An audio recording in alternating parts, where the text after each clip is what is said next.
Okay. Are we rolling? Yeah, I'm ready to roll. Sue, are we rolling? Yes. Okay. All right, everyone. Thank you very much. Russell Wright here from networkempire.com, and this is the Local Leads Empire course, and this is the official members-only private session number 1. There's a few things that are going to happen in this event. Everything on this event right now is proprietary, and we spent a lot of time talking about what that is and how we're going to approach that with you so that you know, because we're giving everything to you, we want to make sure that you know what our expectations are of you so that you can make your decisions about how you would like to proceed with this course, if you'd like to proceed with this course, and more importantly, we're going to give you the details about what's behind the proprietary system. Sue's going to talk to you about what you can expect, and we, again, before we started the recording, we actually gave you some, ideas. But for those of you who weren't at the live event, we also want to capture all this information for you so that you know what you can expect in upcoming modules and what kinds of tangibles, products, and services. So I've been up for probably around 2 days straight, and in the process of preparing all this information for you, including myself getting some training in areas that I don't have, Matt and Sue, I have to say, just out of respect for my team, this is an email I actually got from a longtime student this morning. She was asking me, how she can quit the day job, how she can move out of this thing, and because she's really excited about what's happening with Local Leads Empire. And there was one of the things, I've known this person for a long time, there's one of the things that I said that is an intangible that I can also use to express this about my team. The team that you select, the team that you're working with, the business partners that you're working with are incredibly important. That's really the secret sauce. It's kind of the mystery behind the successes. And that's one of those X factors that is not always brought forward by mentors, even systems, because what you're going to see over the next few courses is some of the most advanced business processes that you're going to see. This really is getting to be the equivalent of a college education. Those of you who've taken our advanced certification event know that we charge $15,000 and $20,000 for our live events.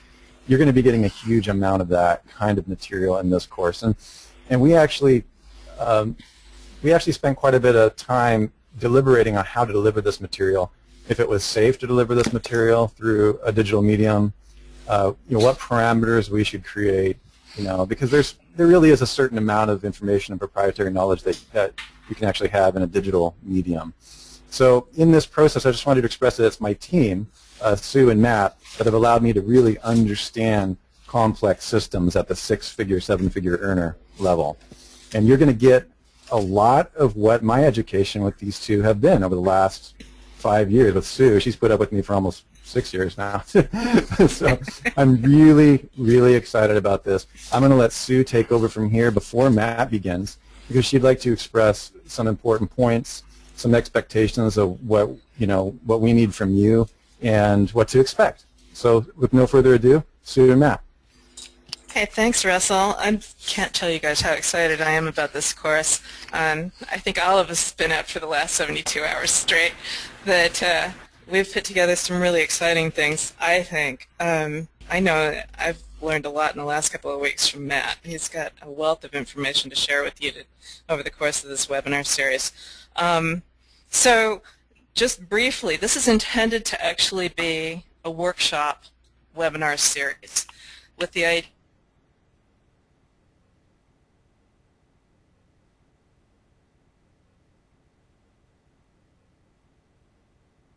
leads and find your clients and do all of this right along with us. And with that in mind, Matt has actually talked to some of the local businesses over the course of this last week. He's got some guys lined up who are actually going to take leads off of him. So he's going to be, what you're going to see in this webinar series is him building an actual live site for a real business.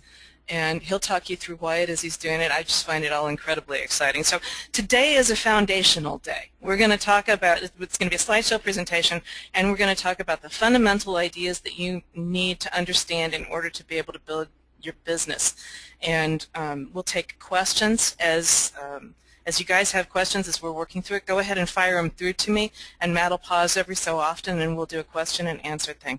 And And then tomorrow is going to be a hands-on workshop where we're actually going to pull out all of the tools out of the tool bag, and Matt's going to show you all of the tricks that he does and how he attacks a local market and what he does in order to build that website.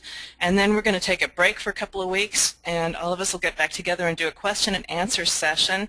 So as you're building your sites and as you're talking to local businesses and you have questions, we'll get together and do a very informal either a webinar or maybe even a Google Hangout, because I'm dying to try Google Hangout. And, and then we'll come back a couple of weeks after that, and we'll put the polish on everything. In other words, we'll make sure that your business is kicked off, that you've actually got leads coming in, that you've talked to your local clients, that you've got your contracts in order, that everything's actually working. And then the grand finale is going to be Matt showing you how to take this whole idea to the next level. In other words, how to automate it with a call center, and just like, oh my goodness gracious. And as we were going through some of the stuff yesterday, he was showing us all the contracts, and like Matt's actually worked for years and years and years in call centers. I don't want to make it sound like he's too old, but he's got a lot of experience actually in call centers and actually writing the scripts for call centers so that the calls convert, and he's huge into the lead acquisition market. So it's just really been fascinating. As we were going through the contracts and everything yesterday, I realized exactly how big this could be. Like, he starts with the story of his friend who came in and just started, like with his first website, he started making like $1,000, $1,500 a month. It wasn't anything, it was an income. It was a substantial income in a fairly short period of time, but it's not like a replace my income type of a thing. And then over the course of 90 days or so, he got to the point where he could actually replace his income.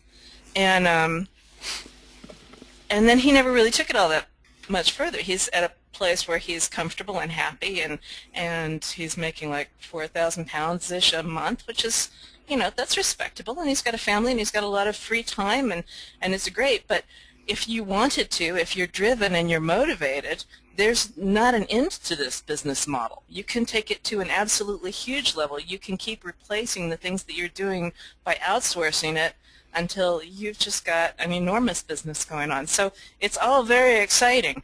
And with that, I will turn the presentation over to Matt and let him start with slides. Thank you, Matt. Hey, great. Thank you very much, Sue. Thank you, everybody, for putting your faith in me and my team, and joining us in this adventure. When I broached the idea with Sue and Russell, and I basically went forward to them and I said to them, look, guys, I've been speaking to some of the members in the community, and I hear what the guys are saying, and I want to do something crazy. I want to basically put the cards on the table and just show the guys how to go about doing this. And with that being said, this is how the whole story came about. And just a bit of background history on myself. I've had businesses all my life. I started my first business when I was 18 years old. I had the good fortune of working with, I built surfboards when I was 18, 19. I started shaping boards when I was 14 years old. That's surfboards. And by the time I was 19 years old, I had the good fortune of working with one of the best shapers in the world. His name is Glenn Manami, and at the time, the world champion was riding his brand. By the age of 21, I basically bought the franchise for that brand. And I built it up to be exporting to 12 countries, where we were hand shaping probably at that time, in the early 90s. We were doing about 1,000, 1,200, 1,300 surfboards a year. That's handcrafted surfboards, not machine-built ones.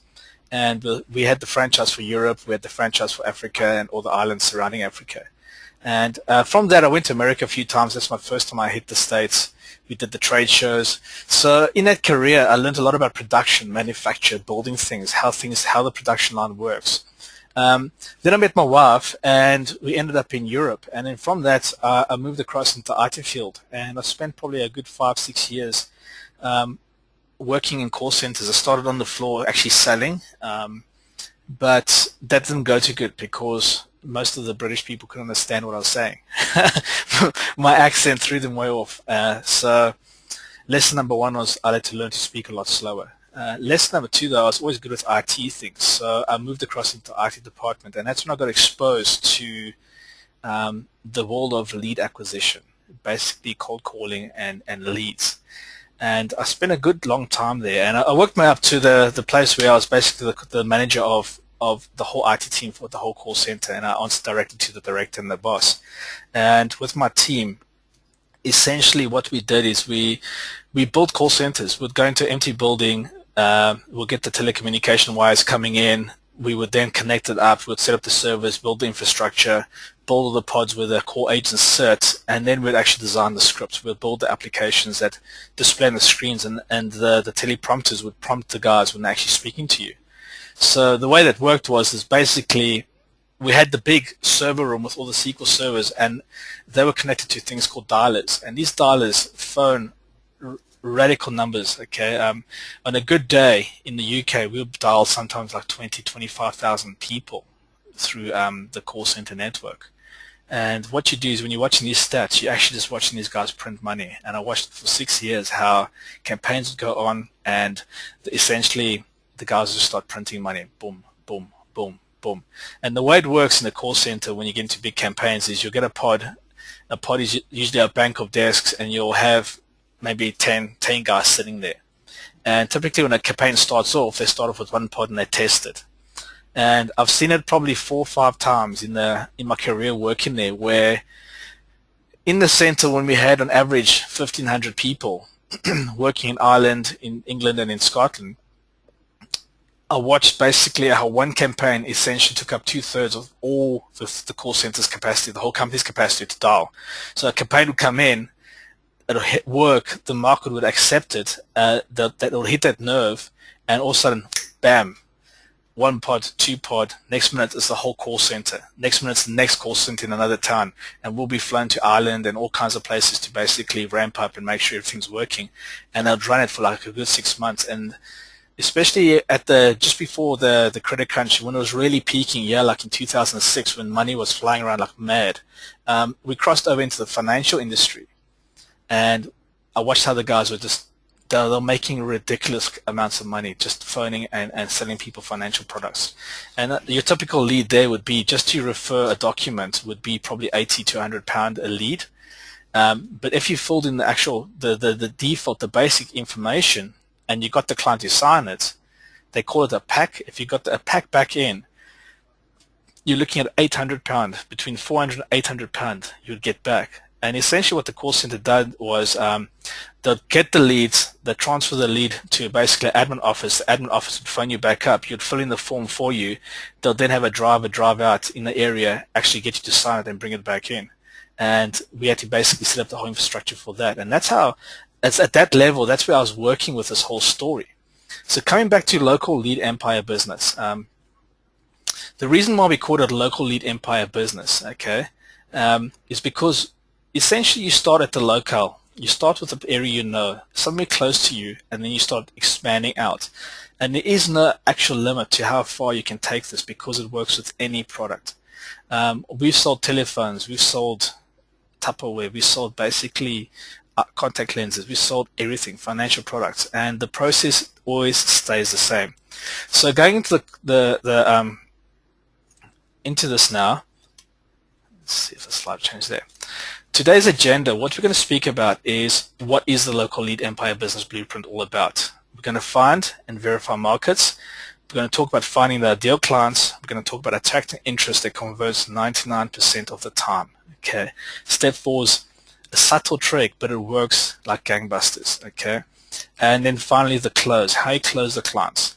Now, what is the local lead empire business blueprint all about?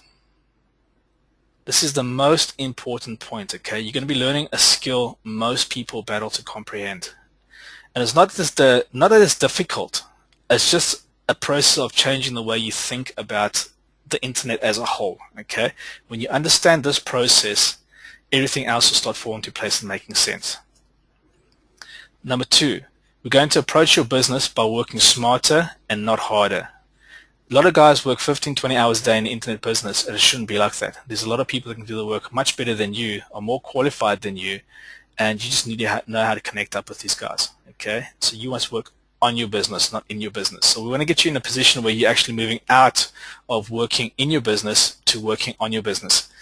Now, when I did my business coaching, we got a business coaching for a year in the property business, and I showed this to Russell. It's a very simple step, and basically the way your business process should work is, number one, you do your mastery, and basically mastery is all about the basics of your business. It's putting in some key solid foundations, and you start building upon them.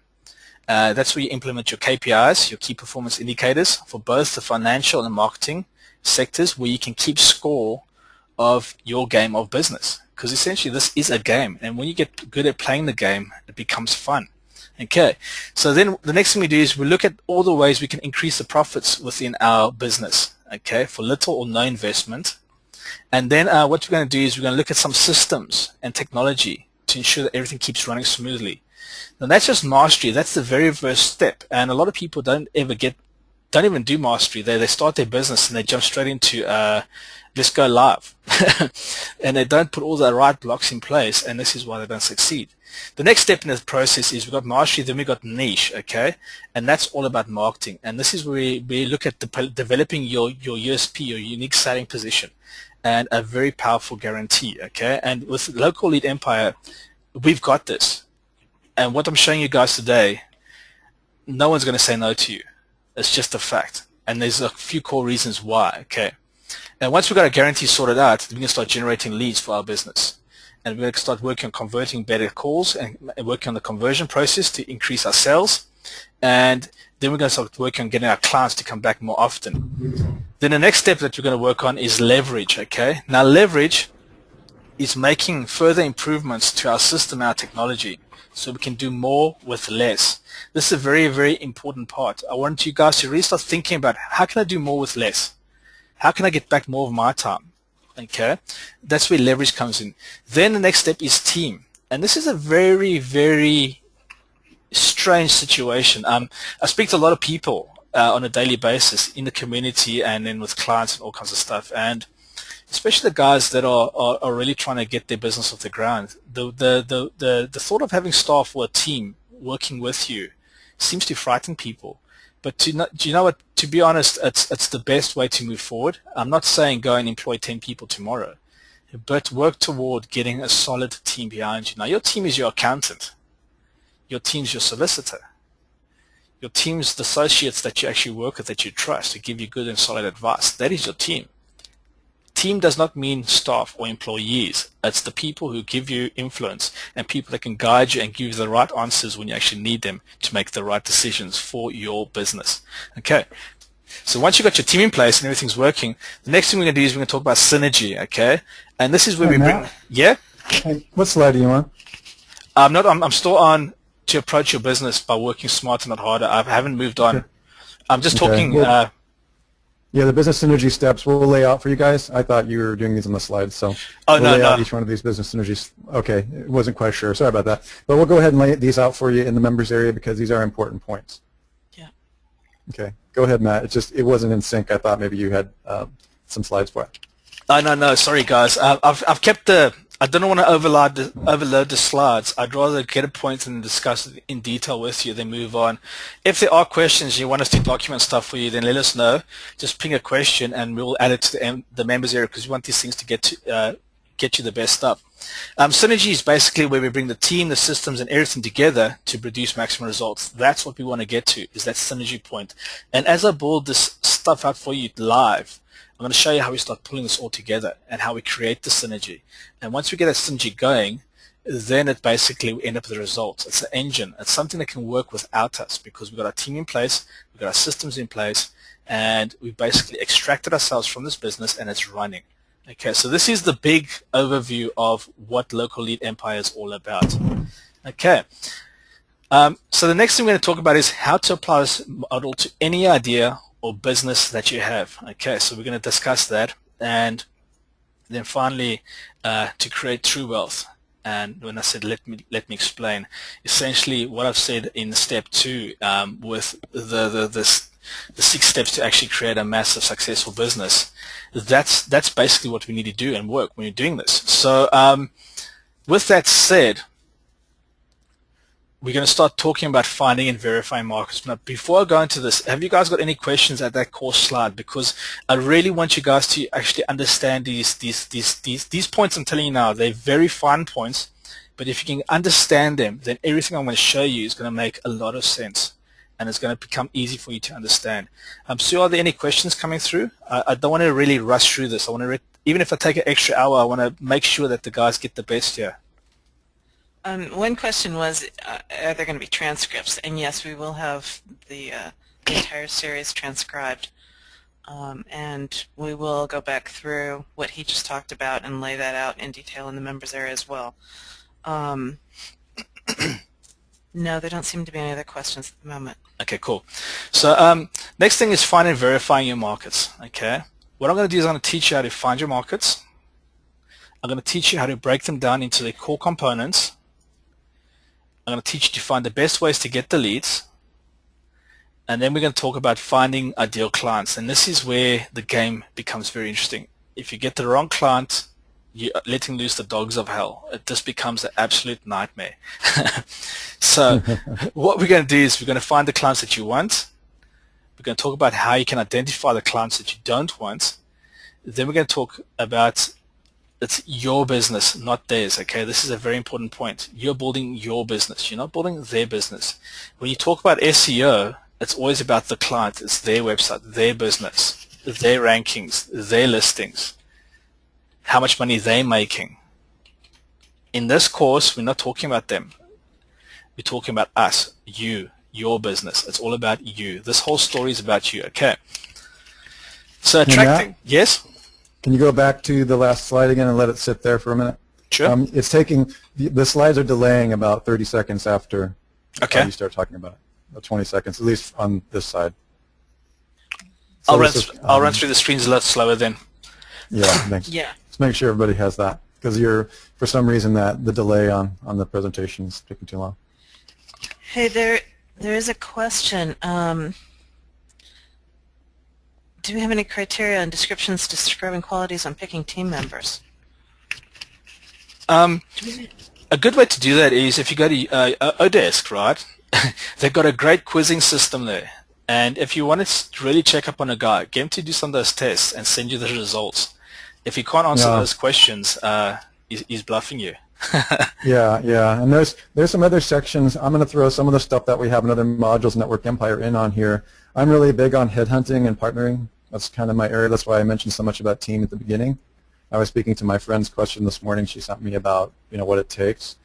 It's headhunting and team building is an interesting thing in that it's partially their technical ability, but I kind of take the Warren Buffett approach, which is what has the successful team done before in a liquidity event? Have they actually done it before? Doesn't mean that you give beginners or newbies a chance. It just means that there's two different kinds of ways to analyze a potential partner. It's technical and fundamental. Technical is their technical skill, and fundamental is, what have they done lately, and what have they accomplished, and what is their attitude and their goal. So those are the two things we'll get into more later on, and Matt has a lot to say about this. In fact, the synergy stuff that he started to get into at the beginning of this call, we'll have a little slide in there and we'll talk some basics about it. That'll tell you a lot of the criteria of how to think about team momentum as well as building. So we'll get into that later. Hopefully that's enough for now. What I'll do, Russ, is when we actually come to that part of the course where we actually start talking about that, I'll build that in. I'll just add 1 or 2 slides and I'll stick it in there so we can recover that again, because it's very interesting when you talk about this. There's a whole bunch of stuff that you can do all the way through the process to really refine things. And if you just learn those 6 things, that'll make a big difference to the business. Excellent. Okay. Go ahead. So the next slide is attracting interest that converts 99% of the time. I'll teach you the easiest way to sell your leads in 1 paragraph. And I can see you all going, oh, yeah, whatever. But this is true, okay? Here's the situation. Here's the real-world situation. You walk into a guy's shop and you say to him, hey, have you got a website? Yeah, I got a website, I got this and that. Oh, no. Well, this is what I do. I can do Google for you. I can do this. I can do that. We can do PPC. We can do all that kind of stuff. And the guy's like, yeah, whatever. They've heard the story from 1,000 people. But when you walk into your shop and you say to them, listen, I've got these leads coming in on my website. Do you want to take them off my hands?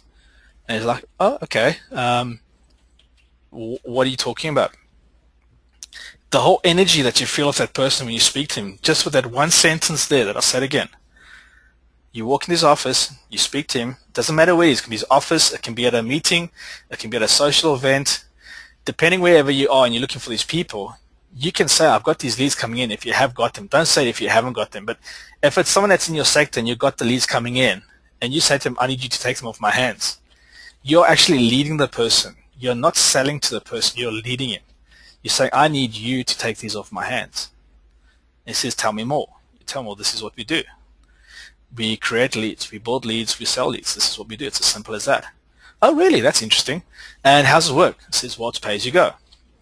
You basically, we drive leads to your business, end of the month you pay us. You tell us how much you can afford. Once you hit that threshold, we stop the leads coming through to you. As your business grows, you can buy more. And you start having a conversation with the person. You're not selling them anything. You're just saying, I want you to take this off my hands. And every business needs leads because it's leads that create transactions. And if they don't have leads, they don't have transactions, and they go bust. Okay? And it's easier for a man who's trying to build his business to acquire leads off you than it is to actually go and set up his own network, build sites, do PPC, do a Google, Facebook page. Now, can you imagine a carpenter? He's busy cutting wood all day and building beautiful things out of wood. He can't be asked to go sit on Facebook and, oh, guess what? I made a staircase today. It doesn't suit these people's personalities. And the same applies for a lot of things. In the financial sector, I sat in the boardroom the one day, and we had these guys come in, and when AdSense was big, these guys were smart, and they bought like insurance.com, .co.uk and house.co.uk and rental.co.uk. They got those type of domains like back in the 90s. When the .co.uk's came out, they scooped them up. These guys were making £1 million a month on AdSense. I sat there at the boardroom and I could not believe it, what this guy was showing us. He brought up the stats he showed us, and he was selling leads to us. And that's when I really saw how powerful this is when you actually got your network set up. They had so much traffic running through the website, and all they had was a simple form, which the guys filled in, and the traffic hit the site, they filled the form in, and as it came out the back end, what I'm going to show you in this thing basically is what this guy had done, but his was even simpler than what I'm going to show you. And he was trying to sell the leads to us so that we could basically sell financial packages to these people, and it was from one of their finances side. But they were making like $1 million with the amount of traffic they're driving to their website. They're making £1 million a month just on PPC, on AdSense, with all the click-throughs. And I've done some drills on data here, and I can show you. Like if you look at insurance, I looked at 2 keywords on a keyword list I've got here. It's like £50 a click in the UK. So you can imagine on AdSense, you got your site ranked for AdSense. Every time the guys are clicking on that, you're getting a fair commission, especially if you've got a ton of traffic running through it. So that was back in the day when AdSense was big, and I saw the guys doing that. But they walked into the boardroom, and the guy said, I've got these leads. Do you want to take them off my line? And that's when I learned that. That was probably a good 8 years ago. That's the first time I heard that line. And the owner of the business, his ears stood up. I watched the sales team ears stand up, and all these guys could sniff was money. If we get more leads, we can make more sales, we can make more money. And they sat around the table for a good 5 hours talking about everything and getting a deal sorted out. So that's how this whole business works. You walk in with leads, you've got the sale. They will take it off your hands. Another example, I got phoned by another lady. She's a mortgage advisor. Her and her dad basically have got their own shop. They buy their leads month in and month out. They don't do pay-per-click. They don't do anything. And she was asking if we can create a network for her where they can buy the leads of us, so we can focus solely on driving more leads to them. And I thought that was quite an interesting conversation. So I've chatted with her, but essentially they're spending up to £7,000 a month, and they work every lead to the death. They basically get like a 70% conversion. Between 6 and 7 out of every 10 leads that they get a sale off it. And if you know the financial industry, you get one sale, that one sale spirals out into 10 sales, because if you get the guy on buildings and contents insurance and you take him through a fact find, you find out when his mortgage expires, when he's has he got life insurance, has he got keyman insurance, has he got insurance on his cars, all those type of things. Has he got a will? All those questions, you just tick it off. If the guy says no to all of that stuff, you try and sell it to him. So this is how this whole game works. The close. Okay, I'll teach you how simple it is to close the deals. Okay, the close is simple. Okay, I've put some PDFs in the members area for you guys. It talks about cold calling, but there's some stuff that I want to think. There's one called influence. I can't remember the exact name. The file, the actual file is called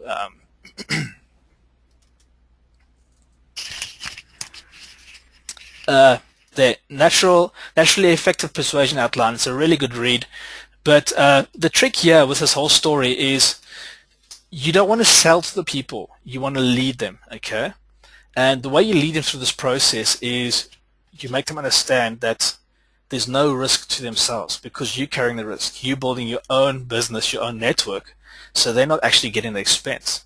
So what soon I'm going to talk about later on today is ways you can actually walk in his business, and you can actually get into the heart and soul of his business, and at the same time get him to start doing work with you, so you start making money off him straight away while you're building your network and waiting for leads to come in from the network. So we've got some different angles you guys can take as well as you start doing this.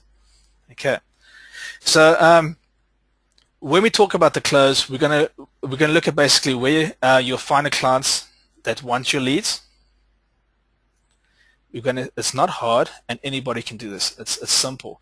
The core secret to this whole process is do it. Okay, if you don't do it, you will not have no success. And don't be scared. Okay, the only way you're going to learn is by making mistakes. And if you're doing small bite-sized chunks, I wish I had this education when I started doing this 10 years ago, because for me to learn this, I had to spend a lot of money. I had to get a business coaching. That cost me $2,500 a month for 10 months, so you could teach me how to run a business properly. I had to basically invest in trial and error, testing things, measuring things, putting money out there, paying to find out how this all works. I'm going to show you guys how to do this. Okay, so you don't have to go through all that kind of stuff, but you must do it. You've paid the money now, you've taken your first step, so apply these things because it works. Okay, so let's get started. Okay, local lead empire business building. It's all about building your own lead network. Okay, remember guys, this is your lead network. This is your business.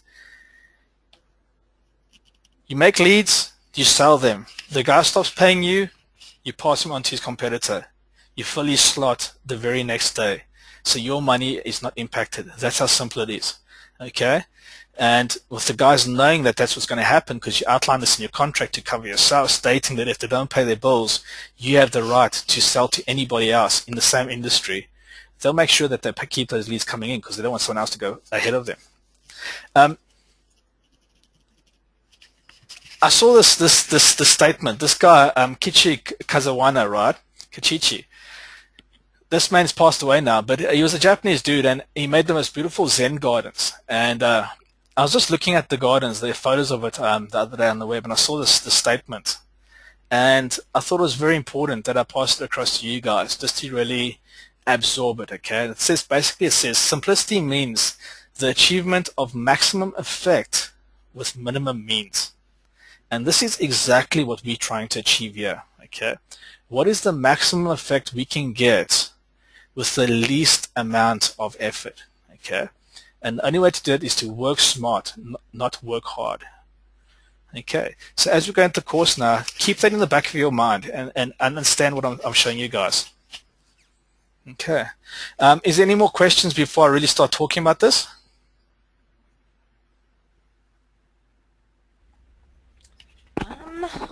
The only question no, not at this point. Okay, cool. So is everybody getting this? I'm assuming everybody's grokking what I'm saying here. Okay, so what drives the web? Okay, in order to simplify things, we have to zoom right out, and we have to basically look at the web in its amoeba state. Okay, what are the basic building blocks of what we're dealing with? If we simplify the web and we actually look at it from a 2D perspective, it won't be so scary and frightening. And when we look at it, we essentially got the internet, which is at the core. The internet is everything, okay? But the things that feed the internet and keep it alive is essentially paid search engine traffic, search engines, social engines, mobile engines, and offline engines. These are the things that all feed into the internet. And there's nothing else. So with that in mind, if you think of the web that way, and you think of them as blocks, engines, then we can actually start breaking them apart. We can start breaking and assembling and understanding how they work. And when we understand how the engine works, we can put it back together. But what we're going to do when we put it back together is we're going to inject our lead engines into the different engines so that we can actually get the leads out of it. So where and how does the money flow? Okay, the money flows through leads to create transactions. And I know you guys are probably thinking, yeah, but this is all basic stuff. Okay, it's basic, but it's core things you need to really think about. Everybody wants leads and are prepared to pay for them. Look at Google's model. What is Google doing on a day in and day out basis? And they're doing it really well. They are basically pushing leads to people through information. Okay, they're giving you a facility to put your website up. They're ranking, sorting, and filtering it out. They're giving you the results, which usually ends up in a transaction. But the transaction is after the lead. Okay, so what we need to do is we need to embed our lead engine directly into that data stream in the right place, and then your leads will just keep on flowing in. Now, if we look back at that and we look at the internet is a big place. Google is only one channel in the whole story. Okay, we can get paid traffic from anywhere, not just Google. We can get from CPA offers, we can get them from PPV offers. We can pay people to basically push leads to us. We can get traffic from affiliates. We can do social campaigns. We can do coupons, Groupons, all those type of things. We can go through the mobile networks and use banner ads on mobile phones to have people come in. And then once we understand where the people are coming from, and this is where our prospector application comes in and really shines, when we know where the people are, we can go back to the traditional way of marketing, which is offline marketing. And we can geo-target specific areas if we know that they are profitable, and we can do a flyer drop with our promotion in a kilometer square radius. So it's not a matter of dropping 10,000 flyers. It's a matter of taking 1,000 flyers and dropping them on key places and pushing them through people's doors. So this is how we basically inject our lead engines offline and online. Okay. So basically, you, the business, and the client, that essentially is a triangle. Okay, that's the truth of the whole story. There's always three people in a transaction. It's either the middleman, the business owner, or the client, or it's the supplier, the business owner, and the client. There's usually only three people in any type of transaction. Okay, so what we're going to be doing is we're going to be sitting right at the top, you, everywhere now, publishing offers at the speed of thought. Now, we've built DWS, Domain Web Studio, for the people on this call who've not heard of Domain Web Studio. Soon I've had this plan for nearly 2 years. And we've been building and developing the technology with Russell specifically for this whole point of building these lead engines, because they are so powerful and are worth so much money. If you control the lead, you've got money coming in all the time. And when you do enough brain damage to the bigger corporate guys, the only way to get rid of you is to buy you out. Okay. And the big companies, they've got deep pockets. They won't think twice to buy your company, especially if you've taken 25% of their revenue. Yeah, exactly. He who can pay the most for a lead wins. That's it. At the end of the day, a company is another lead. It's just a really big one. Okay. So if we are publishing at the speed of thought, and this is what we've been broadcasting and talking about for probably the last 2 months now, Russell, 3 months, since I've come back from Phoenix. Yeah. We've been talking about broadcasting networks. This has all been a lead up to where we're going with what's happening. And the local lead empire is part of this whole story. Okay?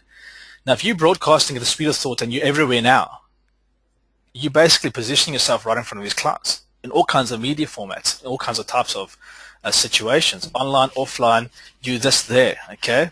And they are actually filling these lead forms. It's going into your lead engine, and your lead engine controls how the leads flow from point A to point B, which is the business owner. who buys the leads and then creates sales. So here's an example of a lead transaction. Okay, the prospect goes and looks in the newspaper, he goes online, he's on his tablet, wherever he is, and he's reading something. He's either needing something or he wants something done. He sees the offer, he fills in the form. Your lead engine captures the request and it redirects it instantaneously to the business that you've signed up. Okay. So now you can do this for your own business or you can do it for other people's businesses, but take very careful attention that your lead gen engine is yours. You're not building these for other businesses. You're not giving them the power. You're keeping the power yourself. Because if you control the lead, money's in your pocket. You'll make money off every single transaction that they make. Every lead you send them, you charge them it. And we'll get into that a bit detail on. But basically, as you transfer the lead to the business owner, he gets pinged the lead, he gets on the phone, and he converts it. So once he converts it, he now needs to buy more leads. So because that lead worked, he's happy with the service. What does he do? If you look at the blue line, he comes straight back to you to buy more leads. So the more successful you can make his business and the more traffic you can drive to his business and the better he is as a businessman to build and increase and grow his business, the more money you will make out of his business. Now here's the thing. There is a saturation point on every single area. Okay, depending on what you're doing. If you're doing local type of stuff, there's a saturation point because most of the traders will go only work in a 30-mile radius. They're not going to drive 100 miles and then drive 100 miles back to do one job unless they work for a big company and it's their job to service an area. Like my father-in-law, he works for Darrell. It's a shower company. They do shower installations, and he's one of the 3 guys in Scotland, so he covers the whole of Scotland. And he'll sit in the car sometimes for 4 or 5 hours, driving to a job, staying in a hotel overnight, and then coming back. And that's what he does. And that's not common. It's just because he works for a big organization. But most guys work in a 30-mile radius. So what does this mean for your lead engine? It means that you can have multiple businesses feeding off the same entity for different locales. So you can start local and you can expand to national. If your service goes beyond borders, like let's look at the cosmetic industry, for example, you can have guys all around the world. You can do dentists. They also sort of do the same type of job. You can build it into a big network where all the leads flow all over the place. This process works as big as you want it to work. So the bigger you think, the bigger your network will be. And it is achievable because everything grows over time. Okay. So yeah, say again, never build lead engines for your clients. Build your own lead network, okay?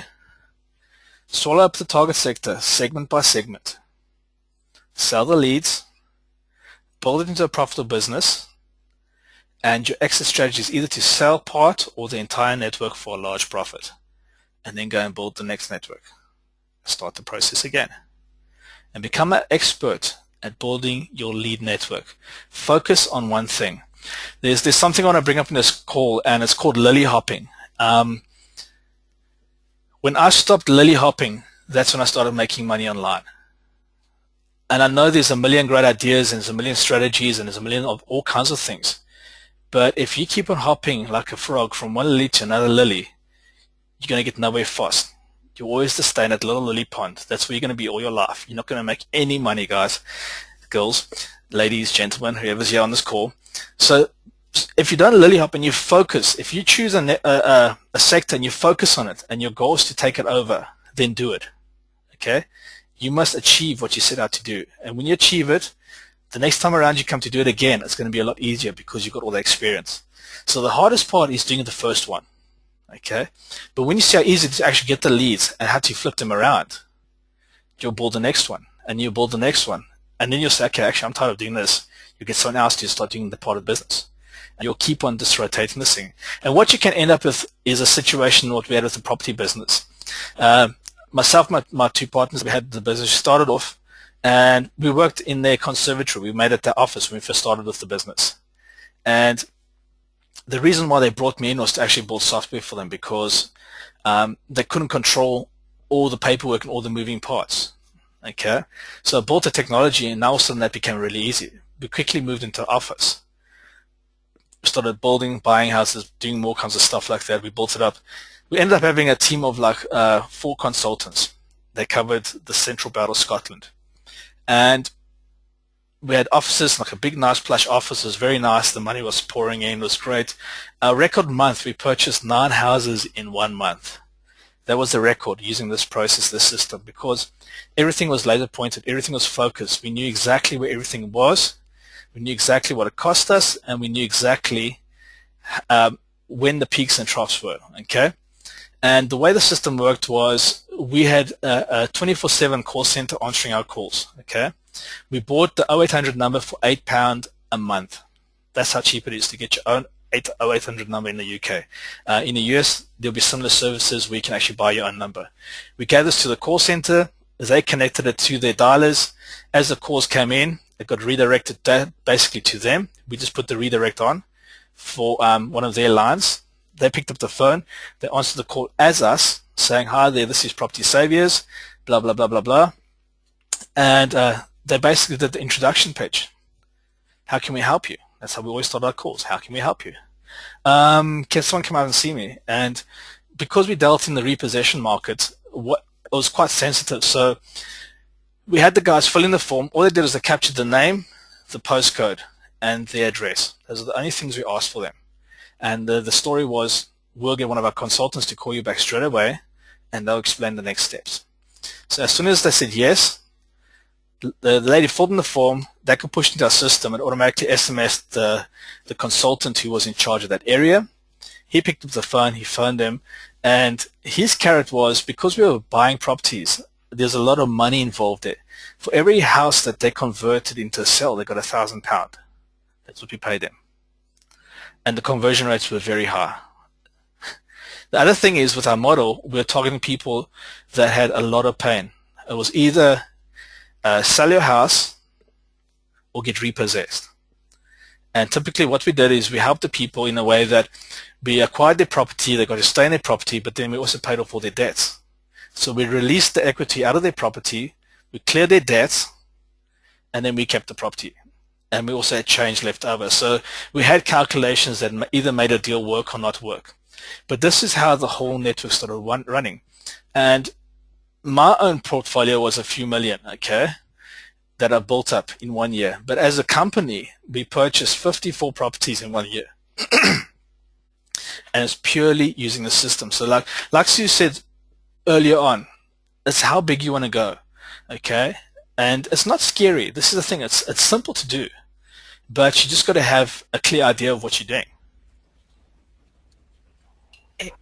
We got a question, which might be in the minds of many of our members at the moment, and that is, do we need to buy houses with this program? No, not at all. You can do whatever you want. You can use this for your own business, and you can drive business into your own business. Leads into your own business. This is a process. It's a business procedure, and it's a way of building the infrastructure, and it's the complete process of how to put everything together so that you have a solid core that actually drives leads either into your business, or if your business becomes actually just selling the leads, that's what you do. So you can use this for whatever you want. If you're selling cars, yeah, guys. Yeah, folks, this is not a real estate course. Not at all.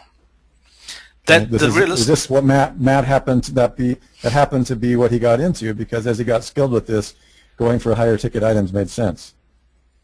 Yeah. The reason why I refer back to the property stuff is because I used my past experience at the call center in that industry to basically take the leads that we got that we couldn't use in our own business and to resell them.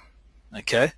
So all the mortgage leads that we got, there's other people that actually are very wealthy, and they hang around in certain networks and stuff, and we just found out what the networks were. We went to a few property networks, we got to know the people, we soon got connected up with the people who could buy those leads off us. And all we did is... And Matt? Yeah? I think sometimes you go fast over that. Just to fill everyone in, one of the major projects that the call center he was involved with, one of the call centers that he was running, essentially was in the mortgage leads industry. That's the point that I think you're sliding over a little too quickly.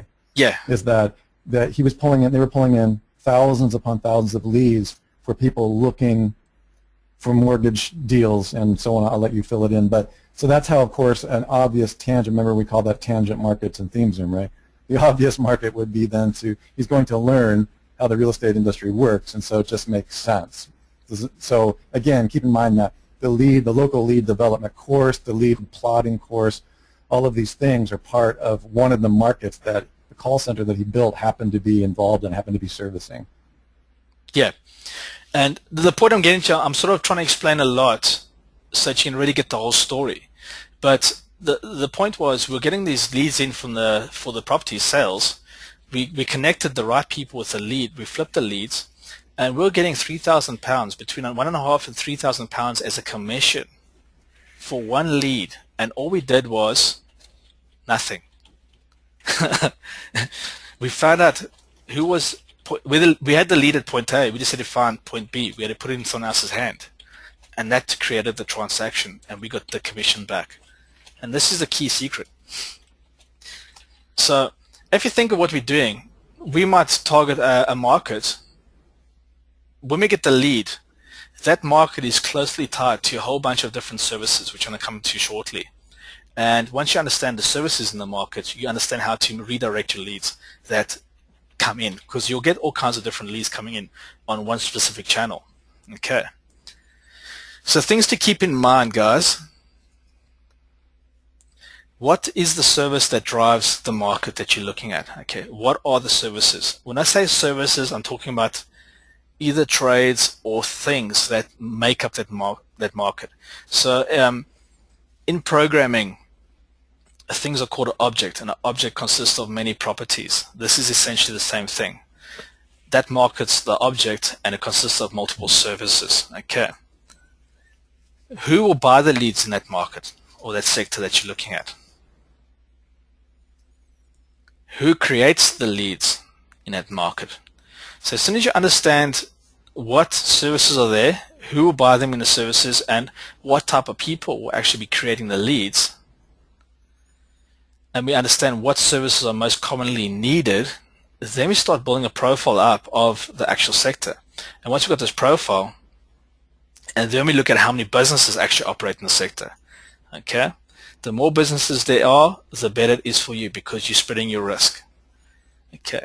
Then the thing is, the core question is, can the selector deliver enough conversions to justify building the lead engine? Because remember, the lead engine is not going to come for free. Okay, it's going to cost you time and money to actually build it. So you want to make sure that you do your basic things and you think these things through when you're actually approaching it. And if you understand those core parts, then you'll be easy to find the people. I was speaking to one of the Domain Web Studio members today, and we were talking about Google Images, where you essentially can take a photo of a person. I don't know if you guys have ever seen this. And it's also it's quite scary when you think of what's actually going on here. But you could take a photo of a person, and in Google Images, there's a little camera in the search block. If you click on it and click Browse, and you point that phone on your desktop, and you upload it to Google, it'll come back with their Facebook page, or it'll come back with documents about them, or it'll come back with things that they've been involved in. And it's quite scary how powerful the web is if you know how to use it. So we are simply doing the same type of thing that Google's doing with that image. We are actually looking how this all connects together. Okay, when you create a neural map of all these people. So choosing the sector. The sector I'm going to look at is end of tenancy, and there's a very specific reason why I'm doing this. Okay, one, this sector has got a lot of tangent markets very closely tied to it, and often there's a lot of pain behind this market. And I want to talk to you guys about the pain and the vitamin. Russell's an absolute master on this. I've learned so much from Russell, specifically in this area. And when we look at end of tenancy for the guys who don't understand the word tenancy, it's basically the end of a rental contract. When someone leaves a rental property, that's classed as end of tenancy in the UK. Now, why am I looking at this? Tenancies always end, and it's a recyclable product. Okay, people come in a property and they leave, and new people come in and they leave, and it goes on as long as that building's standing. Okay, so this is something going for many, many years. Now, there's a method behind my madness, and you'll see why I'm sort of looking at this module, because I've got a specific reason why I'm doing this in a live environment. Next, it's an international market. You can apply the same lead network to any country in the world, okay? Because everybody follows the same thing. The only thing that's different is some of the rules and the regulations, and I'll briefly touch on that. There's many moving parts in the sector. When I say moving parts, there's a lot of people interacting, creating transactions off a rental property, okay? Many people make money off that one thing. When I say the thing, the end of tenancy is the actual, that is the entity, that is what's creating the transaction. There's a lot of people that are paying money into it, and there's a lot of people taking money out of it, okay? Now, so that it allows us to briefly touch on regulations in lead generation. When you guys get into this whole business of creating leads, whether it's for your own business, you'll know exactly what you can and can't do. But if you go into another sector that you don't understand, when we speak about our snooper method, this is going to be one of the things that are going to safeguard you up front before you actually enter into a market. Okay, because there are certain markets that are regulated, and there's certain things that you can and you can't do. Like, for example, I've also had sites pulled down. I've had Her Majesty send me letters saying, cease and desist. You're not regulated to work in this industry. Pull your website down, else face jail sentence. And that's not a nice letter to get, especially when you're turning over leads and it's like, oh, I nearly said a swear word now, but I won't.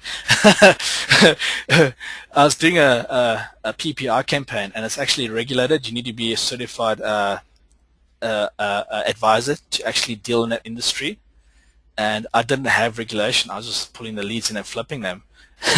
And I got What's the letter. PPI? Payment protection insurance. It's one of the classic scams that our world banks love pulling on the average Joe.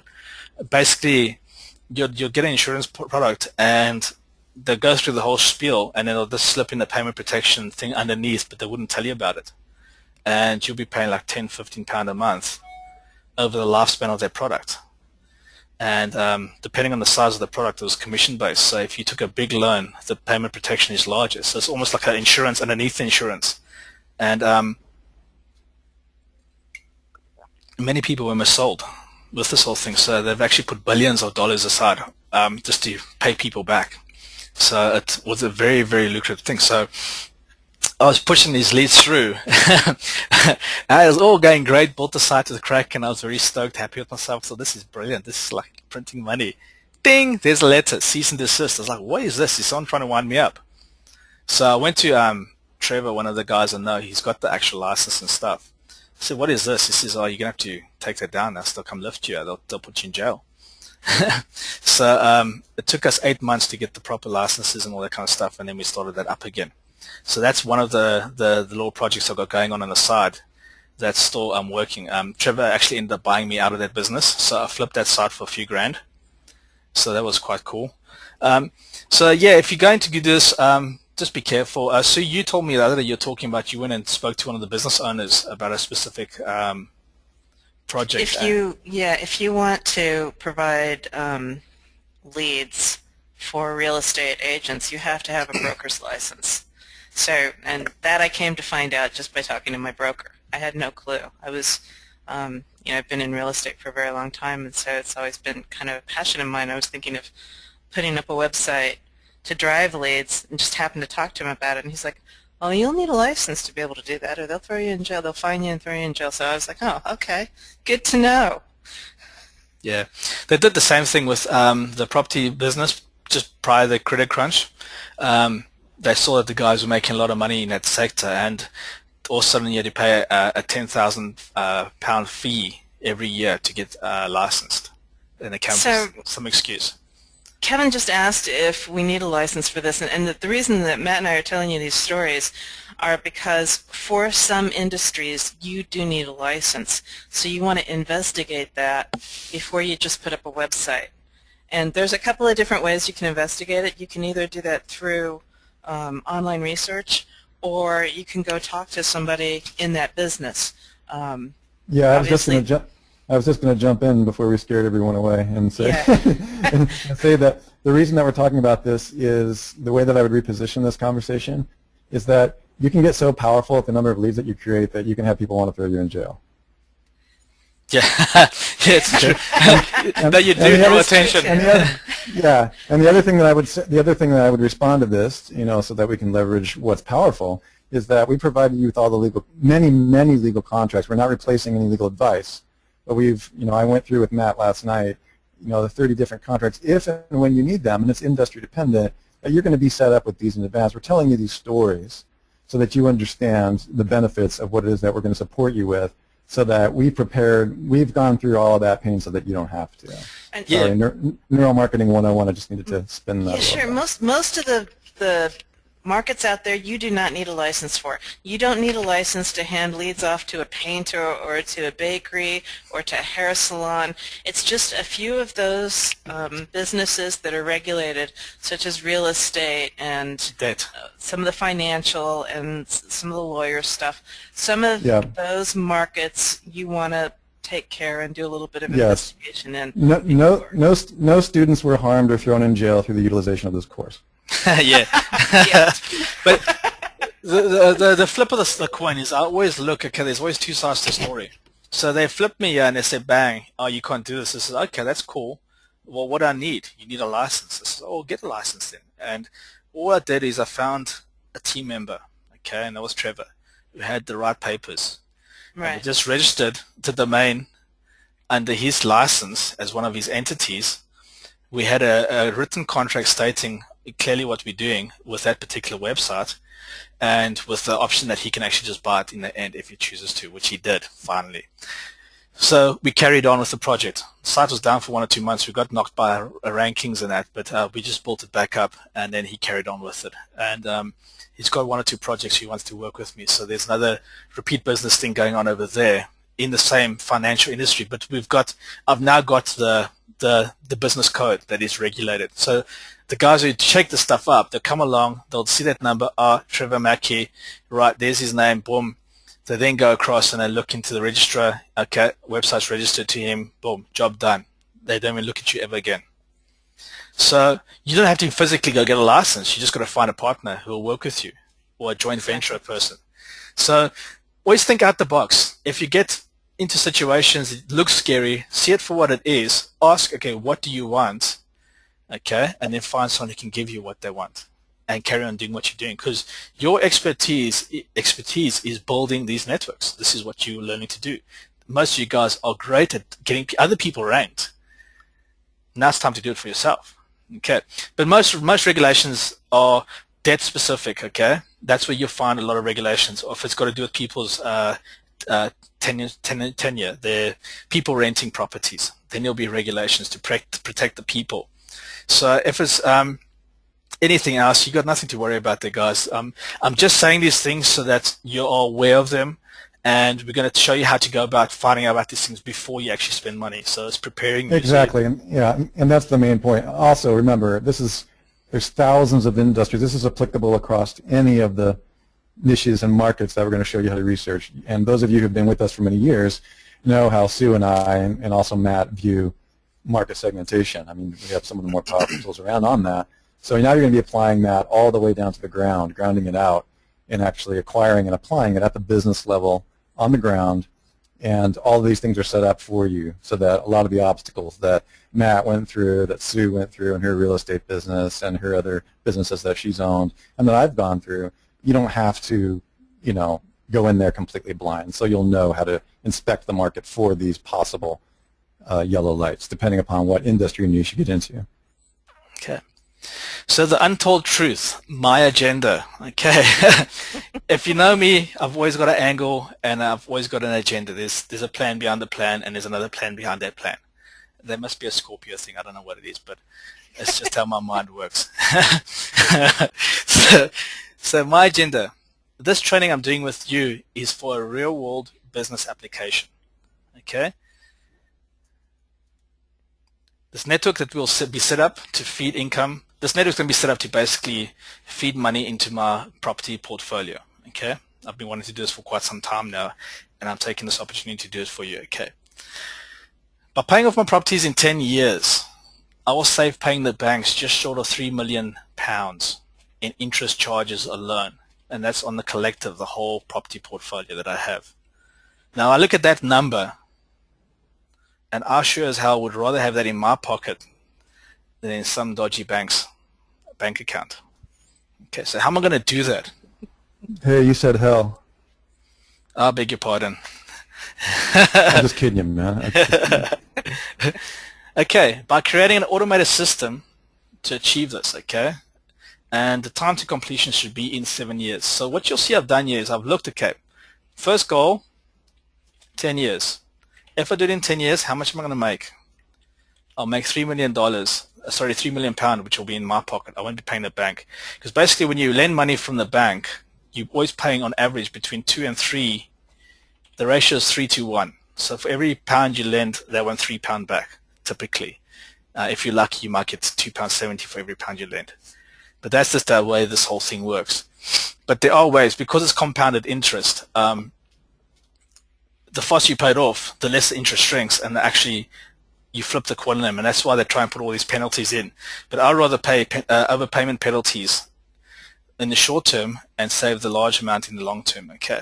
So if I create a system that's going to feed the business, which is then going to pay off these things in an automated way, okay, and my goal is to do it in 7 years, all I need to do is create enough profit for the business. For my business, I need to basically have the business turnover £15,000 a month, okay? So I have to make £571 per day, which essentially equates to 28 leads per day at £20 per lead. And I'm going to do this for 7 years. Is this possible? Hell yeah. There said hell. It's 28 leads a day. I'm going to sell 28 leads a day at $20. Or if it's $10, I'm going to sell 56 leads a day. That's not hard to find with the skills that we have and the stuff that we show in Network Empire and how to build this and how to do it and the tools that are available. This is not hard. And with all the resources in the world where guys specialize in just building WordPress websites for $5, come on. You could do it on ClickBank products. You could build this lead engine network and drive all that traffic straight into ClickBank if you wanted to on people's offers. It's limitless what you can do with this. You just got to be creative in your thinking, and you got to know what it is that you want to achieve before you start building your network. Once you know the end goal, what you're actually building this for, and you break it down like I've just done here, some simple numbers, I can now say, I'm going to find 28 leads in the whole of the UK that can make me $20 to make 15 grand a month. And it's got to be on autopilot. So I've got to set up the system to make that all work. And I've got to put the right people in place. And that's where the team thing comes together. So, untold truth, my agenda, end result in 7 to 10 years. So now I'm thinking about my exit strategy. Okay, I'm thinking about what I'm going to do once I've paid it off in 7 years. If these properties are paid off, okay, in the 7 to 10 year period, the rentals that come in essentially will be $6,000 per month. That's after expenses have been paid. That's a lot of money coming in per month on autopilot. Where tenants go in, they pay their rent, they live in your properties, it just comes in month after month. Okay, things break, you fix them. But on average, that's a lot of money. You're looking at £72,000 a year. That is a good salary. And that's not even me working. That's just an investment that I've created with this system. Okay? So now I want to take this investment to the next level, and this is what I'm working on. A sellable business with 6 to 7 figures, depending on how much lead market I swallow up. So that's the end result of what I've got within 7 years. That's completed its first objective. That lead engine has basically fulfilled that need. It's an ongoing business. It's a real world business. It's making money. It's paid off that thing there. It's got X amount of income from the lead network or networks that I've built up to pay off the properties and other projects. So that initial amount of £15,000 a month could become 20, 30, 40, 50, 60,000, £100,000 a month, depending on what I'm working on. Example of this is, if you target the cleaning industry, right, and you hop from cleaning to commercial cleaning, and you target shopping centers, and you connect the shopping center up with a commercial cleaning company, what do you think your finder's fee is going to be for just doing that? Okay, how much will that contractor get paid to service that shopping center month in and month out, to do the gardens around the place and to keep the car parks clean and to polish all the floors in the walkways. It's not going to be $500 a month. They're going to be paying quite a fair amount of money out to contractors to do that work. So if you can slip into that commission, you can make a fair whack of change. So this is how you start thinking about this whole story. Okay. So in the end, marketing is maths, and the end goals make the path clear. Okay. So I want you to take this agenda as a motivation and to do the same for yourself. Set a goal. Say, what do I want to achieve in X amount of time? How much is it going to cost me to do that? It might be to pay off your car. It might be to be something. You guys have all heard this, but you know what? It's real. If you actually simplify it and dumb it right down to that, to those core numbers, then there isn't that stress, that heavy burden that you actually get. It's like, okay, I've got to find 20 leads. Marketing is maths. That's the secret. What's my conversion rate? 40%. Work it out. Okay, you only need X amount of leads. How much is it going to cost me? I'll look at the CPA network straight away. Bang. I'll drive offers. You buy, you spend $10, you get $15 back. You're making a profit. That's how the game works over there. Okay. So here's step one. Find and verify the market. Now we're getting into nitty-gritty. Before I start doing this, do we have any questions at this point? Because I know I've spoken a lot over there, and I just want to really make sure you guys understand where we're going with this whole story. I did that whole front piece there specifically to sort of embed exactly what it is that we're trying to achieve here.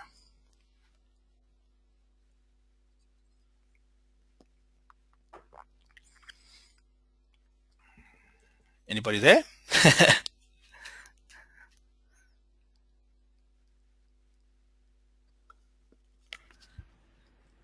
Can you guys hear me? Sue, Russ? Yeah, I'm here. Can you, Matt? Yeah. I'm not sure what, we had a little bit of a bump there. I think the call is still live though. Yeah. Is Sue there? We're all funny for a while. Yeah, I think we had a little bit of a bump. Let me just check and see. Why don't we just continue, because I know you're recording, and Okay. the load time on your computer will start to affect the recording. So we'll just keep moving. Okay, no worries. Yeah, so basically this is the first part of the process where we find and verify the market. Okay, so what we're going to do here, guys, is the process is simple. Okay, step one. Can you see my mouse on the screen, Russell? Let me get move it. Yeah, I can see it sort of. We need to get your highlighter turned on. The highlighter with go to. Yeah, we can see it. That's fine for now. Okay, I'm going to put it over the black so you can actually see it there. So I'm in the first block, select target market, okay? This is the first step. We have to decide what is the market we're going after. So in this example that I'm working on, I've chosen the word end of tenancy, and the reason why I chose it was because there's recurring cycles in that market, and there's a lot of tangent trades selected around it. Okay, so the next step we have to do is we have to qualify the market, okay? And by qualifying it, we say, is there a recurring service? So we said yes. So we've gone from yes, there is recurring service. Now we're saying, is this a pain or a vitamin market? Okay. So typically, if the properties are running well and the rentals and people are happy, it's good. But often people move out of houses and they leave a lot of mess and things are broken. And that's a big pain for landlords, okay, because they've got a cough. Every time someone leaves a house, you have to repaint the place. You have to put new carpets in. You have to fix the banister because it's been pulled loose from the kids running up and down the stairs. You got to fix some of the woodwork because the dogs chewed a hole in it. You got all these things that you got to do. So that would be a pain market. We're dealing with a pain market. Russ, could you give us an example of a vitamin market? Because you said really, really well. Sure. Can you hear me, Matt? Yeah. Okay, good. Well, those of you who have been taking our stuff already know that we just covered that, the idea of the vitamin versus the painkiller. That really comes into play in the perpetual lead magnet machine inside the networkempire.com members area in our stackable system. It's very, very important in the beginning phases of any business to determine the difference between a vitamin and a painkiller, whether you have to reposition a vitamin as a painkiller or a painkiller or a market is already primarily in pain. I know that sounds terrible, those of you who know my background and interest in neuromarketing, but it really will save you a bundle, even if you have to reposition yourself. So, for example, there are examples of products that can be both a painkiller and a vitamin at the same time, and then you as the marketer and as the headline writer, as the copywriter, as the communicator, call to action, have to determine which one you would like to position. An example would be, for example, backup hard drives like Kryptonite or iDrive or any of these things. It can be, it's a vitamin until it becomes a painkiller when your computer crashes. Right, so the marketing campaign depends. A vitamin essentially means nice to have. Painkiller means got to have it now, or something terrible is going to happen, or I'm going to feel something terrible, okay, or something uncomfortable that qualifies as well. So you're really trying to find the answer to those. We cover this in some pretty monster-sized courses. It's about actually 2 days of our certification event. But we're going to be giving you a lot of that information. Look at the products, determine if it's a painkiller or a vitamin by default, determine if it can be positioned as a painkiller if it's a vitamin, and we've literally helped clients do that. There are some products that are 100% vitamin, meaning they fall in the pleasure market, okay, or else the nice-to-have market, and you're under a few different set of rules with those, but for the most part, when we're talking about painkillers, we're talking about how you write your copy and how you speak to the issues and the concerns, the thoughts and the concerns that the market's actually having, and what questions that they're actually asking. So the hard drive is one of the examples that we use to describe the painkiller, because it can be used as either one, and you've just got to ask yourself, for example, some companies, that create backup hard drive softwares or systems, they'll actually have two market campaigns running at the same time, one to address the what if, one to address the nice to have, and the what if, what would happen if you lost your hard drive today, right? That creates a lot more pain as an ad than, say, you really ought to, back up once in a while. So this is how we distinguish that. The difference, because the call to action and the sales and the leads and the phone in the call center starts ringing off the hook depending upon how you position that. Okay, so that's enough. Okay, so we got several questions on this. The first one is, can you explain more what qualifies as a recurring service? Okay. And that's a service that repeats. So in other words, what Matt was talking about with the tenancies, people are always moving in and out, and you even get the same tenancy move in and out. But your recurring service is really with the landlord, right? He's typically a landlord's got several pieces of property, and so he's regularly got people moving in and moving out. And as opposed to one of my clients was dish satellite net TV, basically. And while you do have people who get dissatisfied with their satellite TV after 2-3 years and they unsubscribe and resubscribe with a competitor, typically it's not something that I would look at it as being a recurring service. I go get my hair cut once a month. That's a recurring service. Yeah. So, yeah. So the next question is, how would you position bricklayers, carpenters, as vitamins or painkillers? Russ, do you want to do that one? They both, to be honest, eh? Exactly. It depends on why you need the bricklayer. How would I Yeah, go for it.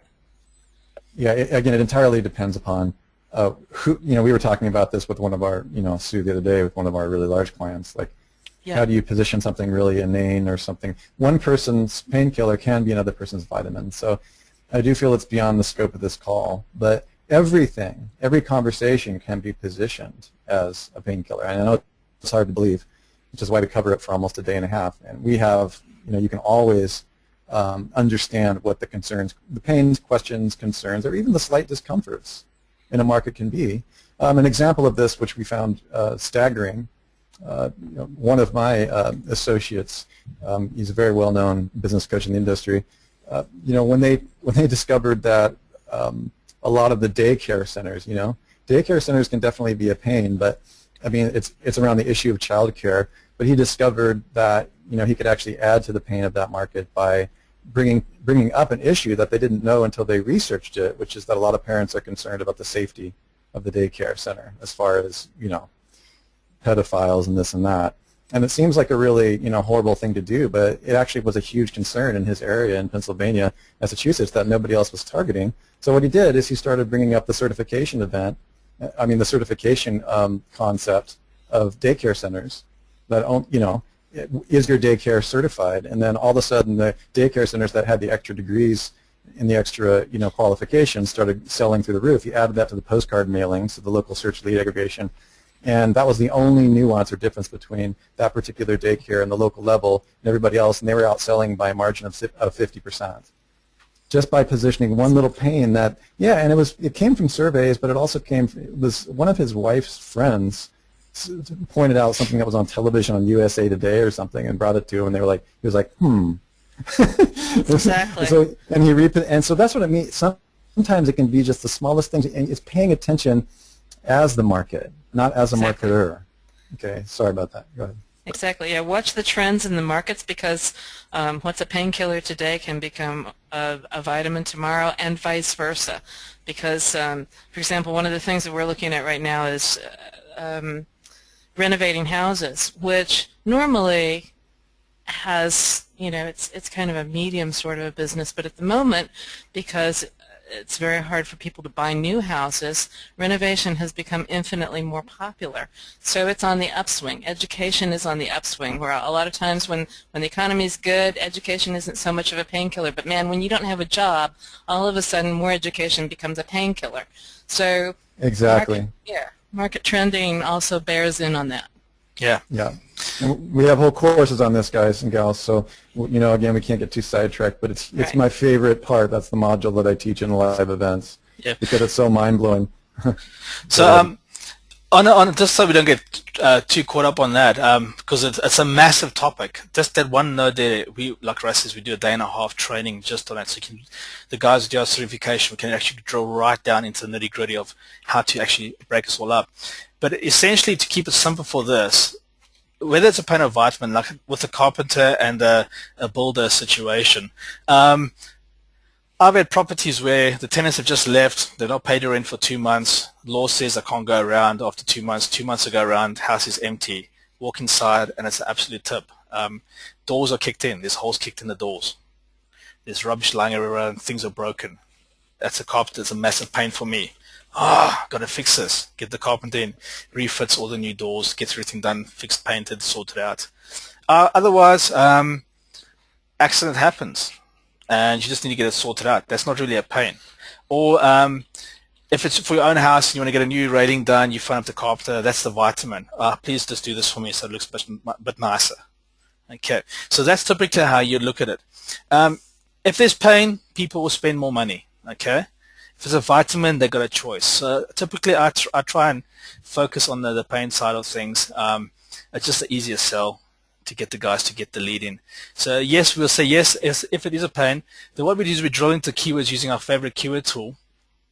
We import it into DWS, and then once we've done that, what we're looking for is, does it deliver enough conversions to justify the build? Is enough paid search interest in that sector online? And is the cost per click flagged as commercially viable in domain web studio? So in DWS, it quickly tells us what are the important keywords in the whole story. So what we do next then is we look, is the market viable? Okay. Is there enough keywords to drive enough traffic? This is a very important part of here. Is there enough keywords to drive enough traffic to create conversions? Because it's conversions that create the leads, which we have to pass on to the other people. So we're always thinking about conversion, conversion, conversion. The way we increase conversions on our networks is optimizing our pages, getting the call to action stronger, all that kind of stuff, driving traffic from different sources. That's how we increase it on our side, but we can't send rubbish leads to our clients, because if we send them junk, they'll be gone. So we have to always keep that balance really, really right there. If it has got conversions, then what we do is we either drop into the style snooper method, or we proceed to build the website. So I'm going to move away from this screen over here, and I'm going to actually talk a bit more in detail about this first part here first, and then we'll end up on the style snooper screen where we'll actually discuss that and take you guys through that, because this is a really powerful method. Okay, it works really well, and Sue will give us a few tips on that as well when we get to that part of the presentation here. Right, so identify the sector services. Okay, what I've done is I've put a link. You guys will get a copy of this PDF, this presentation in PDF form, so you can click on that. But basically that link will give you access to free mind software. Okay, so we can do mind maps and that if you haven't got it. Okay, so you can use this. So end of tenancy has the following services directly associated with it. When we understand who works in the sector, we can understand what type of leads we need to get.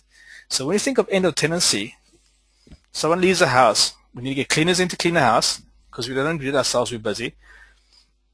Potentially have to get painters in, especially if they do smoke. You have to paint out the whole house. That's why I don't get people in the houses that smoke. Carpenters to fix railings, doors, that kind of stuff. Builders, if something's been damaged on the outside of the building, because by law we have to keep the building airtight and watertight. Garden services, typically the garden will probably be overgrown if they've not cared for it. And if they've left and they've just done a runner, 2 months of not tending to the garden, it sprouts up. Carpets, often you have to replace the carpets. Kids run around with juice, they spill the stuff on the floor, carpets get ruined. And then skip hire to take all the rubbish away. Then we need to get electricians to verify that all the electrical stuff is safe. Then we have to get gas engineers in, especially here in the UK where everything's run with gas, to make sure that all the gas is safe and all the boilers and the radiators and the cookers and everything is working fine and there's no dangerous gas leaks. Then typically you need to replace the curtains or the blinds in the house if they weren't worn that. And then we're dealing with insurance claims and legal assistance. So if the house has been wrecked, you got an insurance claim that you have to do. So there's a lot of landlords that typically try and skim on the insurance stuff, and when they get bitten once or twice, very quickly they start looking for it. So there's good leads you can make over there and good money. Legal assistance, there's good commissions on that as well, but that's hopping across into the debt sector, chasing guys down. So what we're going to do is we're going to map out the sector segmentation, and what I've done is I've done this for you guys over here. So on this call, we don't have to actually sit and do it. And typically when I looked at end of tenancy, what you try and do is see how many times you can split that market up into different categories. So typically with tenancy or rental, we either got residential or we got commercial. There is nothing else, okay, in this type of sector. Then those the services we identified, we've mapped them underneath that. So when you sort of look at that, it almost looks like a site map or a site structure, okay? And yeah, we're busy using the mind map software to actually map it out. So what we're doing is we're subdividing the sectors into their primary sectors. Then we're listing all the services that are available. And in this example, you can see I've mapped out 12 services on each side. Okay.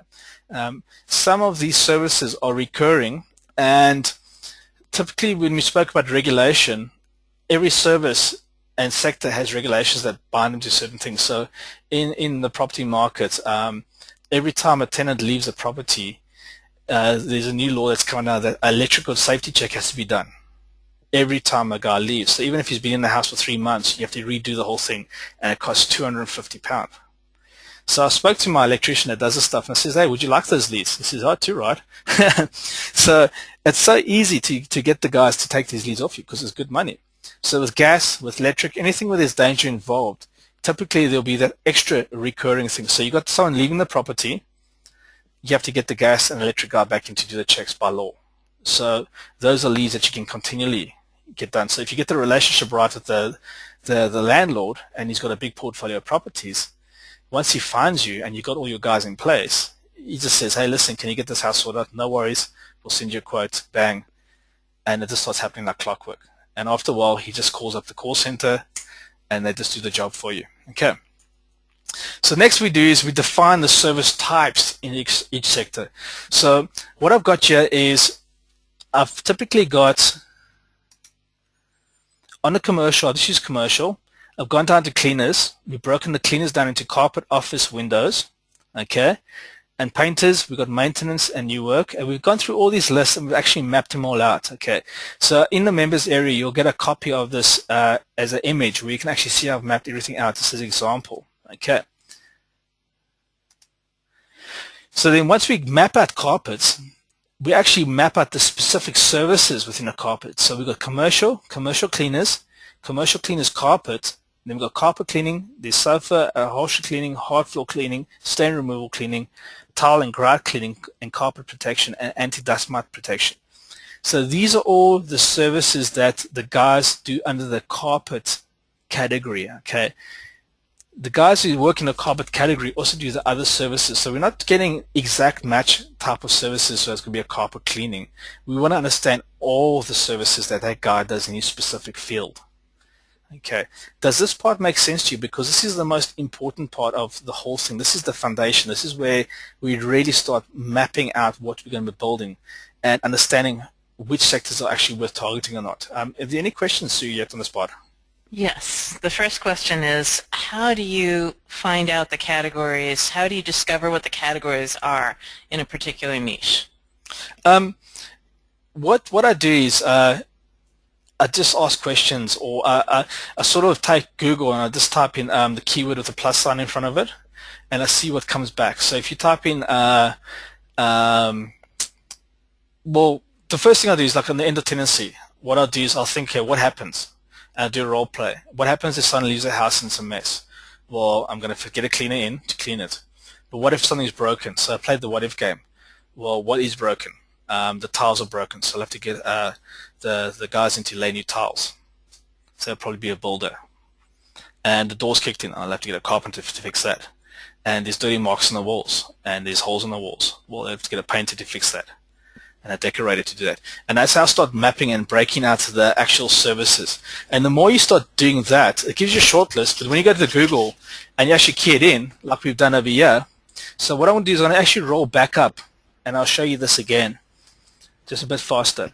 Yeah, and I would also like to add here that this is a part of the FAQ, SAQ questions that we teach. And we have a variety of different softwares and methods that we use for this. We're going to be unrolling some of those. I haven't talked to Sue and Matt about this, but we do have the Cora software that really allows you to start asking these questions. That what Matt's really getting into is the pain behind the questions. And that's how he kind of unfolds or unpacks the potential issues around these particular categories. We're going to have some really cool stuff and some really special treats for you guys. You'll probably be some of the first who will be aware of our new Cora software coming out. So we'll be showing you some of these methods, and it's really, really a lot easier. Right now he's just kind of shock and awe, but you can actually step right back down through the pain behind the questions and unpack them based even on the keyword, even at the keyword level, and that's really a great process. And there are some niches that aren't going to break out like this, but when you start looking at tangents, when you start going down the path, for example, one of our clients at the moment is dumpsters, and when I actually started like backing up and thinking, okay, like what can I use to drive traffic to a dumpster website? Like why do people need dumpsters? And when I started looking at that, it started unraveling into all different kinds of things. There were all sorts of tangent markets and niches. And so that's what he's exploring here. Matt, explain a little bit about why we're going into, what's the why behind what it is that you're doing here? The biggest why is the secret to all this, okay, is that one lead, you can take a lead, right, that is coming for cleaning, okay, and you sell cleaning to that business, and you start doing a relationship with that cleaning business. You can then ask them one question, and before you know it, you're flipping their leads to your other brokers that you have in your network for financial products. Or another example is the why is you want to find the easiest way to get to a person, because it's the person who creates a lead. The biggest problem with the web is everybody is trying to get ranked for massive keywords because of the traffic. Okay, in this game, it's finding the people. Yes, exactly, and we'll get into it more. But this is really, it's really interesting because when he's looking at the leads, but what you could really ask yourself is when there's an end of tendency, and we talk about this in the base of the pyramid and the PLMM system, which we're going to be introducing you basic parts, is when there's an end of tendency, what does the person who's in pain when that happens, who are they going to call? Right. Yeah. Okay. So think of it. It's really straightforward. Like, let's not convolute anything here, guys. Right. It's really straightforward. It's like it's all about pain, and the people who you call when you're in pain are potential. In the lead, the great thing about the lead business, I had some great mentors in the lead business all the way back from the 90s. Some of them even on this call. And the bottom line is that what's the pain behind the question? And then what is the question? And what kind of questions, when tenancy ends, that is when the rent's up and people, Sue knows this because she was actually in it, so it's very practical. Oh my goodness. If it's a market that you're not in, and you can't feel it in your body, So you haven't owned real estate, so you don't really necessarily know what somebody goes through when the tenants leave and leaves Sue stuck with the bill, and she has to pull in a dumpster. Exactly. I had a tenant that I had to kick out, and so now the apartment's in a mess. And the longer that it sits there in a mess, the more money I lose. So Right. I'm looking for a really quick way to find all of the people that I need to get in there, get the place emptied out, get it painted, get it fixed back up, and get it rented out again. And right. So and so that's exactly the pain that Matt's hitting right, here with us. Right. And so I want to bring this back down to the simplest level so that you don't think that there's anything complex. We're going to be showing you all this. Always ask yourself, what kind of pain or discomfort is the person in? And when you go into the niche, if it's not something you know about, you can simply go and talk to somebody. When this happens, when this keyword, end of tenancy is one of keyword, when this happens, who are they going to call to remove your discomfort? And the cool thing about the leads industry is that you don't just want to know about the discomfort about one particular person or buyer. You want to also know about all the people that they call when they're in discomfort. Okay? And they're all potential leads. Exactly. They're all potential. Okay, so don't literally, like Matt gets really excited and he starts talking really fast and blah, blah, and it's really cool because he's he's made millions of dollars. But I want you to know that what's amazing is if you could bring everything at every level of business down to one simple single thing, it would be pain. Okay, Yep. Everything, our entire business, the millions that Sue has taught me how to make online, is based on one single thing. Matt too. The KPIs are based on what is the pain and what is the transaction around that, and who do you call, and how can you group them all together? The amazing thing about this is why Matt wants you to own your property, because once you own the property, you can distribute those leads to everybody, and then you can also target those everybody's in relationship to that pain. The way you got to think about this, remember when you were kids, you used to get join the dots. You had to add like 1, 2, 3, and you end up with an elephant or something. That's basically what we're doing here. We're joining the dots. This is the game we're playing. If you think of this whole thing as a game, it becomes fun because then you think, geez, I never knew that guy was actually involved into that whole story. And it's exactly what Russell says. What's the pain? What drives this market? These are the drivers. I'm definitely going to introduce you guys into the FAQ and the SAQ stuff. We're going to give you some really behind-the-scenes stuff that we've only revealed in our certification event, just some basic introduction to it, so that when you look at these, you can look at any process map. Like when I got this, when Sue and I first got this, you have a lot of gurus and teachers that show these gigantic shock and awe like mind maps. You're just like, yeah, whatever. What's the pain? And it just like shoots out at you like John Nash from A Beautiful Mind. You're like, oh, there's not 1,000 things on this sheet.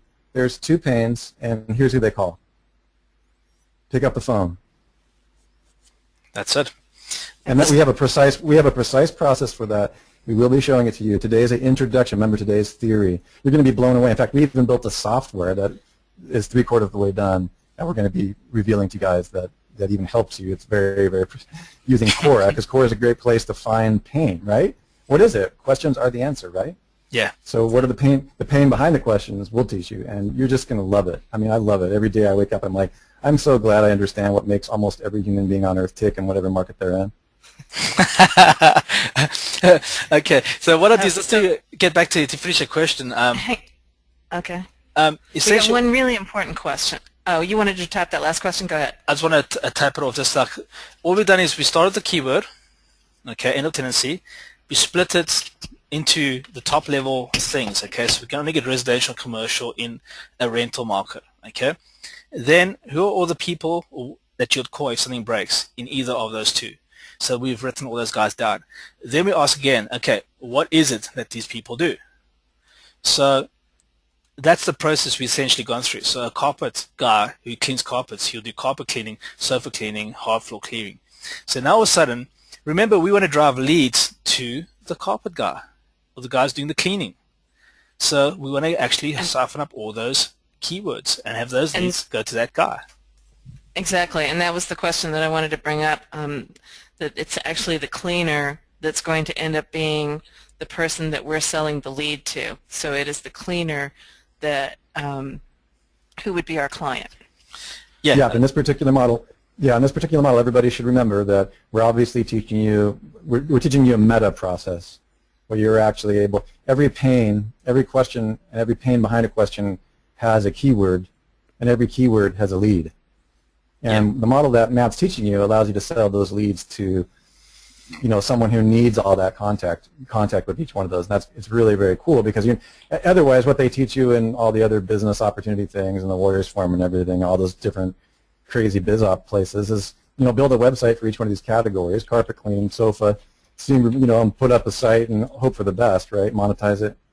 We're showing you that you acquire the leads and understand how the pane connects to the primary market, and then you can sell the leads at top dollar for clients preemptively. There's another layer. Smarter model. There's another layer which a lot of guys don't actually pick up on. Uh-huh.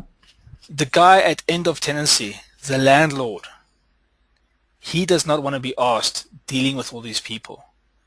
So you could essentially charge him a fee to organize all these people and then charge all these people to buy the lead off you. So remember I said to you earlier on, you put yourself in the position of the data stream. So you take his lead, yes, we'll deal with this for you, and then you say we're going to charge you X amount to organize this whole thing. So you'll pay your set fee or whatever the job, percentage of the job, and then you take those leads from him, get that cash, and you go to the guys that you're distributing the leads to, and you say, I've got a lead for you, and they pay you as well. Does that make sense?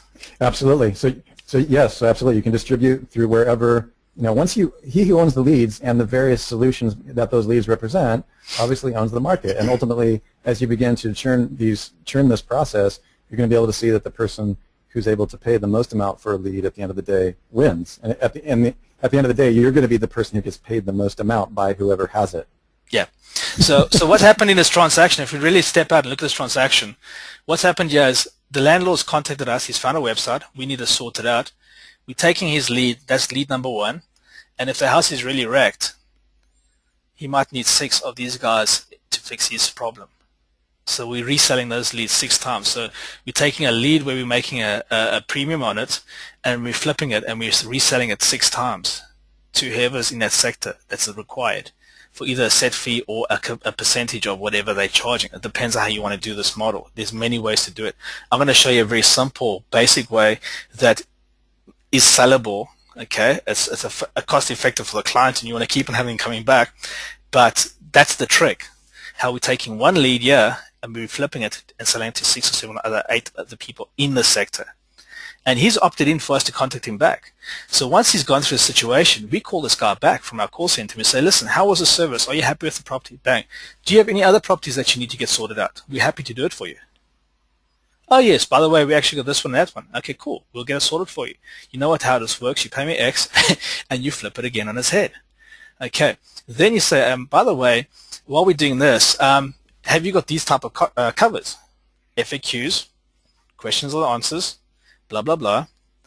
Now we start actually running through his financial portfolio. And we're saying, have you got that? Have you got that? Have you got that covered? In that particular thing. So this is where we actually break the whole market down. We understand it. So remember earlier on I said to you, at the end we got the finance. Everything leads back to financial products at the end of every single lead cycle. This is one of the secrets that a lot of people don't understand.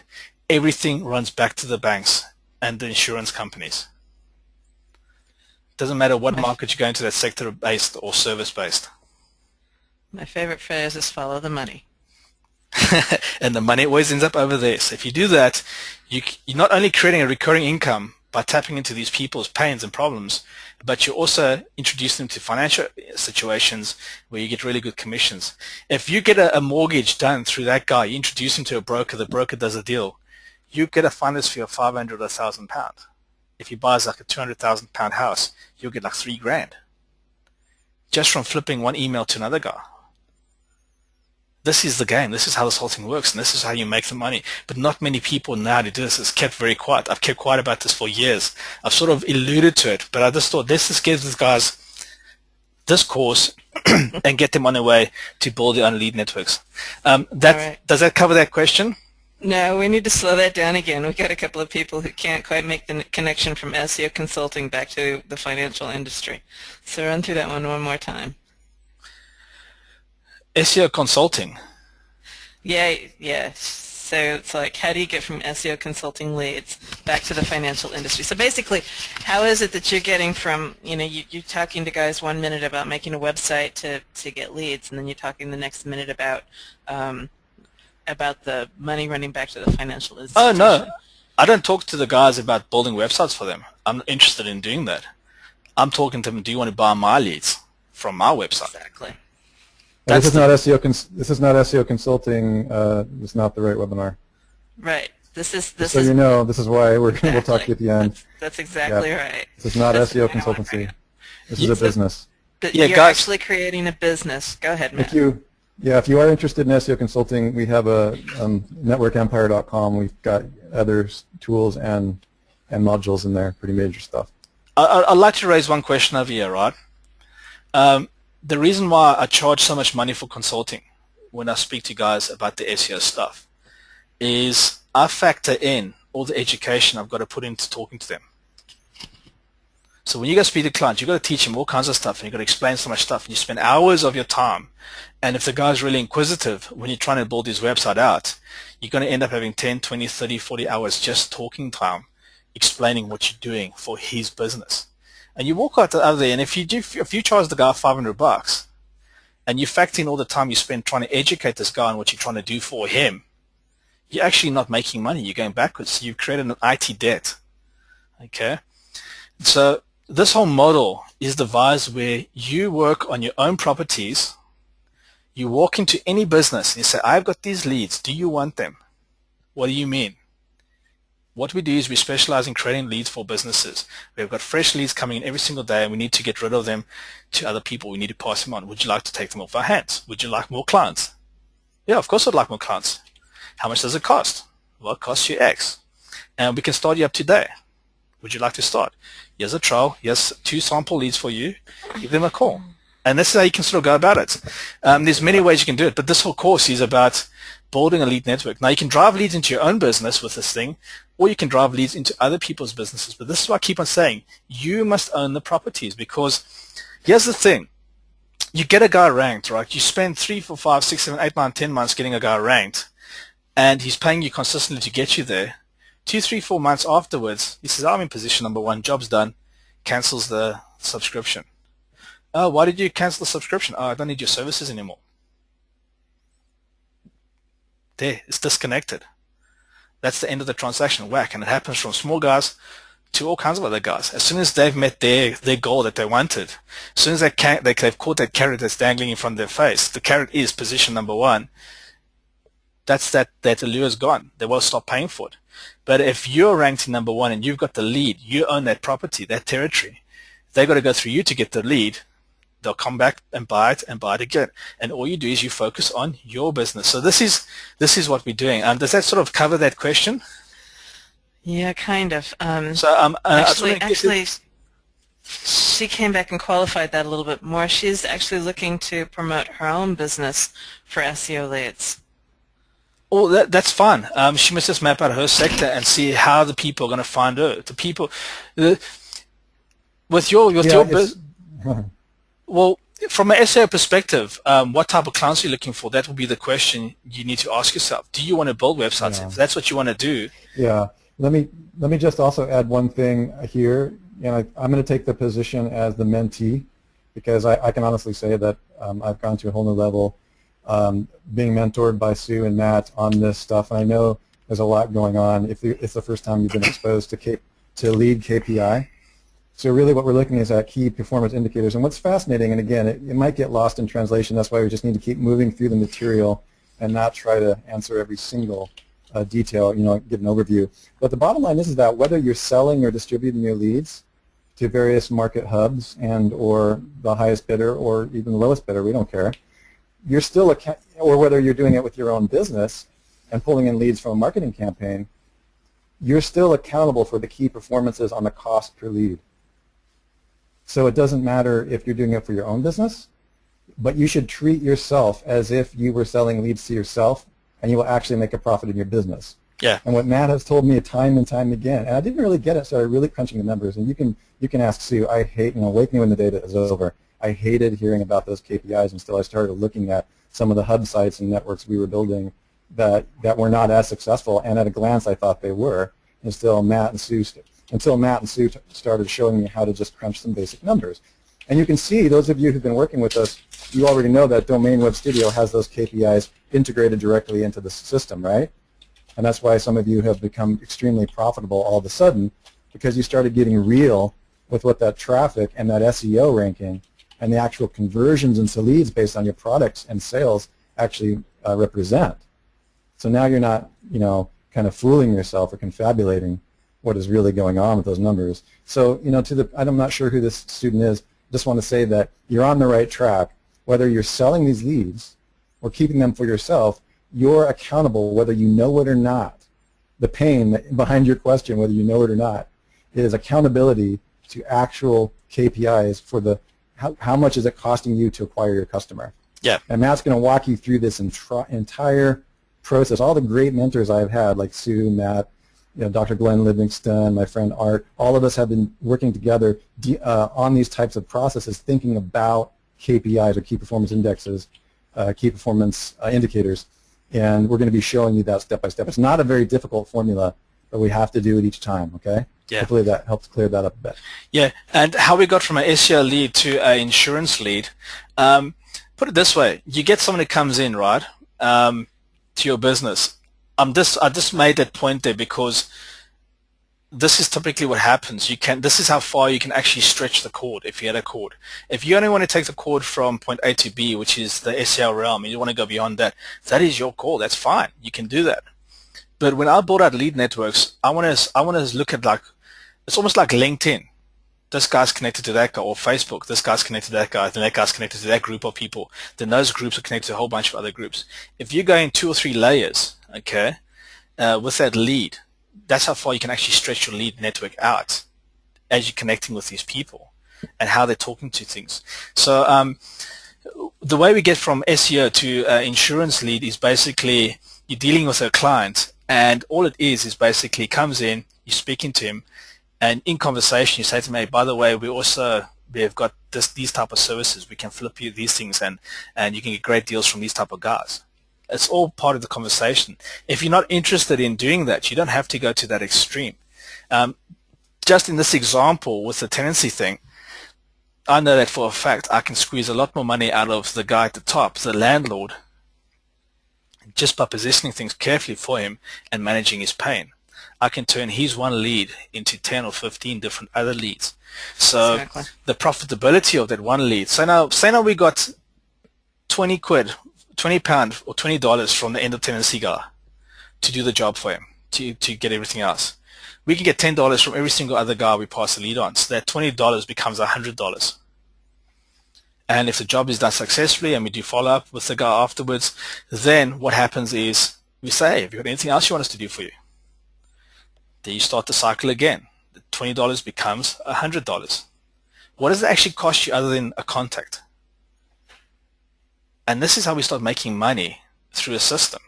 Now the thing is we can systematize this process. This is what's great about the whole thing. We can automate this process so that the communications can either get done through a call center on an outbound call or through an autoresponder. We actually send the guy a follow-up email. Hey, thank you for using our service. We're just doing a follow-up. Are you happy? If you are happy, please phone this number, let us know, or go to our website, blah, blah, blah. It depends on how you want to construct this, and we'll go through a few scenarios about that whole thing. Okay. We've got any more questions on this section here? Once in a while. Karen, Russ? Oh, I was just going to put in a wisecrack. I was basically going to say that occasionally, and it's not really kind of true, Sue and I were talking about this the other day in the macro trend, which has to deal with the waste industry, which is actually a whole lot more pain than I ever even began to suspect. But every once in a while, you'll have somebody who you think is maybe not at the top of the pain come and try to buy your site from you. Like, in this case, like the carpet protection guy, for whatever reason, has done really well and has a lot of money. And so it really depends. Because everything is so tangent or related to a central issue, you never know exactly who's going to try to buy ad space or ultimately buy the leads. It really depends on the industry. But sometimes, you can't really predict where the money is, in the various locations. I was just thinking about specifically the dumpster market because I've been researching that. Yeah. No, this is it's a very interesting game as well. And the best part about this model is you spent years training yourself up as an SEO guy. Most of the guys on this call have been studying the art of getting things ranked and online marketing. You spent a lot of money getting yourself to a point to prepare yourself. This is where you take all that preparation and you apply it now, but you apply it back into yourself, not into other people's Exactly. businesses. Okay? I know for myself, I've been doing this for like nearly 15 years. But everything I do now, I do it for myself. I don't do it for other guys. If I do it for other guys, I charge them a lot of money for it. Yeah, and Matt, I wanted to also address this while we're here, and then we really should move on. For a couple of the students that emailed me this morning, I know that some of you've been trained by us for many years. You're great SEOs. You've got some high-paying gigs, and heck, we've even helped you get some really high-paying gigs. And you're not really happy with that. I'm talking specifically about my friend who emailed me this morning. And you just really want to either own your own forum or, better yet, own your own business, work on it, not in it. This is part of the process, because she asked me a very specific question around this. I'm not saying go out tomorrow morning and quit your day job. I mean, that's entirely up to you. We're not saying any of that. What I'm saying is that the mindset of running these kind of thought processes parallel to all the training that you're doing, you'll know when the time is right. And a lot of these things you can start implementing because you're doing it already. But you're just not thinking as deep as Matt's showing you, or as at the structural level or the meta level of owning the business. So it's really important that you start to think tangentially, even when you're working with clients, even if you still have some of those, how to start thinking about this. Because I remember when Sue first started teaching me some of these methods, I was like, oh, I should really be thinking about, who actually owns this website, or who actually owns this autoresponder series. Just start thinking about who owns the infrastructure and the site, and what is your evacuation. This course that we're going to be, many of these things that we're going to be revealing to you are also good hygiene for you to be moving forward and jumping from the website flipping model into the network flipping model. I mean, we do this every day, so it's easy for us, but we want you to start getting trained in this. And part of the reason we're doing this is because we want to get a sense of what the roadblocks are for our long-time community of students. We want to know where that little, that thinking process needs to be altered just slightly to think just a little bit bigger. Yeah, that's a mindset shift. This whole day one is about basically challenging all your belief structures that you currently have about what the web is, and showing you that there's a lot more that's there than what you actually think. Okay, I want to move on. Is there any more questions, Sue? No, I think we've covered everything. Okay, cool. So basically we create a keyword list, and typically all we do here is we take all the services that we've created, we throw them all into a list, and we start off as our keyword list. So that's going to be the top level categories, i.e. cleaning, painting, all that kind of stuff. We sort of just want to get an idea of what's happening on the search world, okay? And then all the services that they provide. So we'll end up with a list of maybe 5, 10, 20, 30, 40 keywords, whatever. And we throw it in, we just push it through one of our favorite tools, okay? Bang. Once we've done that, we identify how competitive each sector is and how much traffic is flowing through this thing. So we're using the search engines to give us a baseline. We're sort of creating a line in the sand saying loud, okay, on average through this sector, amongst all these people that are trading and creating X amount of money, so much traffic is flowing. Then we look for the peaks in this traffic, okay? Where's the traffic, okay? So we identify keywords that have high traffic and searches. We identify keywords that have high cost per click, and we identify keywords that have low competition, high traffic. And we make a mental note of what services are tied to these keywords. Okay, so remember I said to you earlier, we start connecting the dots. Because if you understand where the flow, if you imagine a river, we've got 10 streams running down the different sides of the mountain. Some are torrenting down in big streams through gorges, and others are just trickling down through the meadows.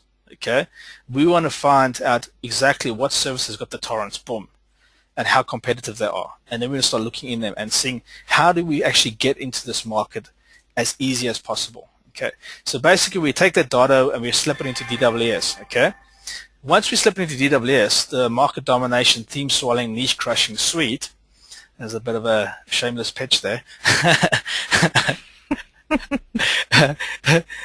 We start thinking about our business, okay? Now, your whole business model is dependent on your ability to create leads. And if you thought that studying SEO for the last 5 years of your life and spending so much money was to build guys' websites and get them ranked, That's not what you've been studying to do. Okay, you've been studying to create leads, to drive leads into business. You're just creating pretty pictures to get to that point. When you start understanding that it's actually the leads that they want from you and not the actual website, this is when everything starts changing in your mind. Okay? But working smarter and understanding the buying cycle, this will enable you to enter the market cheaper. Okay. So DWS will give us, with DWS will guide you quickly in finding these most profitable ways to break into the market. So tomorrow we're going to play with DWS, and I'm going to show you how we use that, how we take stuff out of Kraken, out of Market Samurai, how we're going to look at things. We're going to have fun and play around with this, and we're going to actually start building the site out live very, very quickly. Okay. So the lead flow overview. I've sort of mapped out the whole story there of what we're dealing with, okay, and where we want to be. That's the caveman style of our objective. Basically, we want to get the guy over here to fill in the form, or have him call our call center who fills in the form on his behalf, hits our web server. Web server basically lets us know we got a lead, automatically pings the guy. He gets the lead, the businessman. He sells his service, makes a bit of cash, or sells his product. He's happy. He comes back and buys the next lead. End of the month, we bill the guy for the leads that he's got. That's the goal. That's the dream that we want. But the big question is, where do the leads come from? Until we can figure out where the leads come from, that dream will stay a dream. And this is the biggest problem most people have on the web. And this is why SEO has sort of got to like a web design type of weird merge, where a few guys really do well and get a few ranked, but there's also a lot of guys who are really struggling because they can't get their websites ranked. And the reason why they're struggling is because they're just approaching this whole story from the wrong perspective, because they're trying to get their website ranked. They've not thought about what the actual question behind the question is, which Russell told us about earlier. You're wanting leads, or you're wanting people to buy stuff off your website. And in order for them to buy stuff, you have to position yourself to be in front of them. And how do you get to those people? That's the actual questions you want to start asking yourself. And this is what we're going to start dealing with. Okay. So this is the basic overview of what we're going to be constructing, but we're going to start looking at tomorrow morning when we start building, tomorrow when we start building out the whole site. We're actually going to go through and look at the leads. We're going to look at the data, and we're going to actually find, okay, how do we hack into the system? How do we break into that stream of data to get to those people as fast as possible with the least amount of effort on our behalf? What is the simplest way of achieving that? That's what we need to find out, okay? So before the lead flow, you have to seek out which markets offer the most leads and conversions.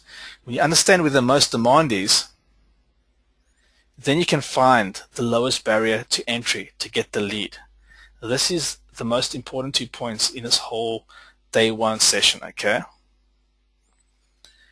I'm going to let you guys just read it and have a think about that for a minute, okay? You have to seek out the markets that offer the most conversions, and then you have to figure out what is the lowest barrier to entry to get to that lead. The lead is the person. How's the easiest way to get it? And you might find that getting ranked for a keyword that has got some weird keyword that's got maybe say 100,000 phrase match might be your answer. Or you might have to go for something that's 10 million pages phrase match and start targeting that, but then you swallow up all the tangents underneath it, which then creates a thing to get you to where you want to be. It just depends on how the market's laid out and what is there. But if you can get to the people, okay, if we can get to this person over here as fast as possible, we need to figure out how to do it. And what is this guy looking for? And what is the easiest way to get him? Once we identify that, then the game is on. The rest of the stuff will actually fall into place. We may actually create our silo structures and we map out the whole website. But getting to this dude here and finding out how to get what he wants from the easiest way possible, that's going to save you thousands upon thousands of hours trying to go get ranked for 40 million keywords. And the thing is here, here's another important point about this. As soon as you got that guy opted in, right, this is where you can start getting the offers to him that are very difficult to get ranked for. So like if we were dealing in a debt market, we could find the guy at a low barrier to entry, get to him, offer him the service that he's looking for at that point in time, but then we actually upgrade him. We start creating a relationship with the guy, and we actually flip him to the higher end paying tickets because we introduce him to the services that offered. So it's a very interesting game, and every market's different, so there is no set hard way to do this. Okay. So finding the opportunities. This is very important. One lead, if it's positioned properly, creates new leads for tangent services. We've covered this 2 slides ago. Okay. You must realize that you've been given permission to contact this prospect, and they've opted into or spoke to one of your call center agents. Okay. So they've given you permission to actually contact them with regards to that service. As the follow-up service, you can actually introduce them to the other tangent markets because you know what they are. So if Mr. Landlord came along and he needed his boiler fixed, that's the geyser in his house, and he needs some gas work done, we can also come back to him and say, when last was your electric tests done on your properties? How big is your portfolio? We might be able to work out a deal for you. If you've got more than one property, let us know. We've got contractors that work with us, and they will give discounts on bulk orders. Oh, is it? Okay, well, I've actually got 50 properties scattered around that area, and that is not common where guys have got big portfolios. Can you go and service all of them for us? What's the deal you give us? You get on the phone to your guy, say, listen, I've got a lead here, 50 leads, 50 properties. What's the price you're going to charge me? How long is it going to take? And then you can actually just work out a deal that way. So there's many ways you can skin a cat with this whole system. Okay, so the stealth snooper method. I had a long chat with Sue about this whole process, and it's actually a very, very crafty method, but it will save you so much time. That's why it's called the stealth snooper, because you're going into the office with 2 faces. Sue, would you like to take the stage so I can actually get a drink of water? Sure. I'll talk for a few minutes. So, if you guys are familiar with deal sites, this is like Coupon or Groupon, Living Social, those types of places. They're quite popular now. Groupon was the first one. Living Social was picked up largely by Amazon. Amazon invested a lot of money in them about 18 months ago. And those are the 2 big players in the market, but a lot of little local players have popped up in the meantime too. Now the idea behind these guys is that they've got huge lists, obviously with Amazon being one of the largest list holders that I know of. And so you can go, let's say that a business goes to Groupon and they want to make a deal. The business usually approaches Groupon, and Groupon will say, sure, let's figure out what we can offer our members, the Groupon's mailing list. And they will try to get as good a price for their members as they possibly can because they want to sell volume. That's their game. So they'll oftentimes cut the businessman's profit right down to the quick. If the businessman is not completely aware of how much it actually costs to make a cupcake, then they can lose their shirt. Because it's not just the ingredients, obviously, that go into the cupcake. It's the electricity to run the ovens. It's the staff that whips the batter, all of that kind of thing. So there's overhead involved, and if you don't carefully calculate and absolutely know your numbers, you can sell suddenly 10 million cupcakes and all of a sudden find yourself out of business. And this actually happened to Chicago Bakery, which is why I used the example. I don't know that it was 10 million cupcakes, but they sold enough cupcakes that they actually had to close down. So there's an opportunity here for somebody who's familiar with online marketing to play a middleman, because an online marketer can represent multiple clients, and because the salesmen that work for Groupon actually have to meet a quota. You're armed with this information. You can go in, you can negotiate with the salespeople at Groupon because you're going to bring them more than one client, and you can learn the ropes, and you can sit with the businessmen. You can go in and talk to the businessmen and say, look, I can bring you leads, I can bring you new clients, I can introduce your business to the people that are on this mailing list, and you'll get new business, but we got to make sure that it's in your best interest. So you sit with the businessmen and you talk to them about what their most popular product is. You find out exactly how much that costs and what they can afford to actually lower their price down onto. So the way this works is that Groupon normally takes 50%, but you can talk Groupon down to, say, 40%. You still give 50%, your client still takes 50%, but you can get 10% of the client's cut that normally would go to the coupon sites, and you can end up putting that chunk in your pocket. Sorry, I'm not actually following what's on the screen here, but so that's the premise that you can walk into the store with, right? You can help the businessman. You're on their side rather than, you know, Groupon being self-centered and looking out for themselves and not looking out for the business. You can walk in there, you can help the business guy, and in the process, this is the cool bit, right? In the process of coming up with all of the financial information to make the best possible deal for both the businessmen and Groupon, you understand their entire business, right? You can ask him a few more questions like, what are your pain points? What are your customers' pains? What are the businessmen's pains? You can walk out of that meeting with all kinds of really important information. You're going to know whether or not this is a market that you want to deal in. You're going to know exactly how much he can afford to pay for a lead, and you're going to know exactly what the pains are in the marketplace from both sides of the table, so you can write a killer website.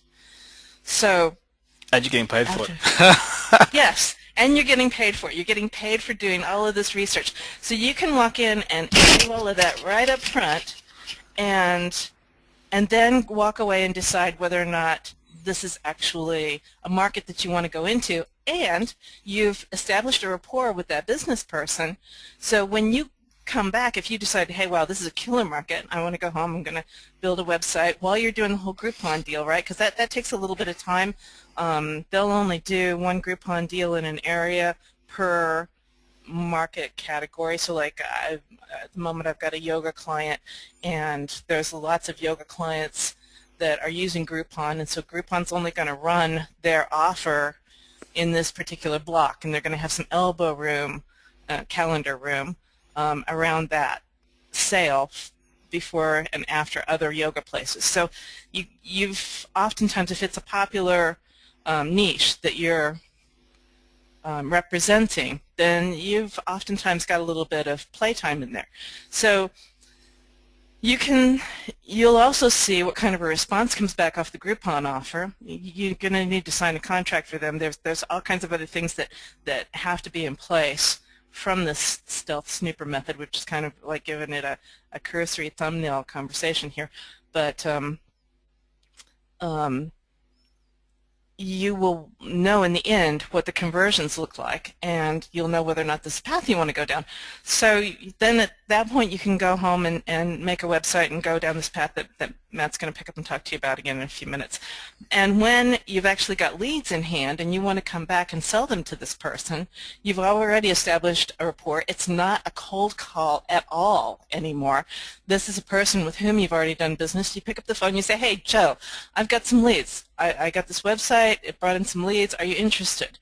And there's no reason for him to not say yes, because you guys already know each other.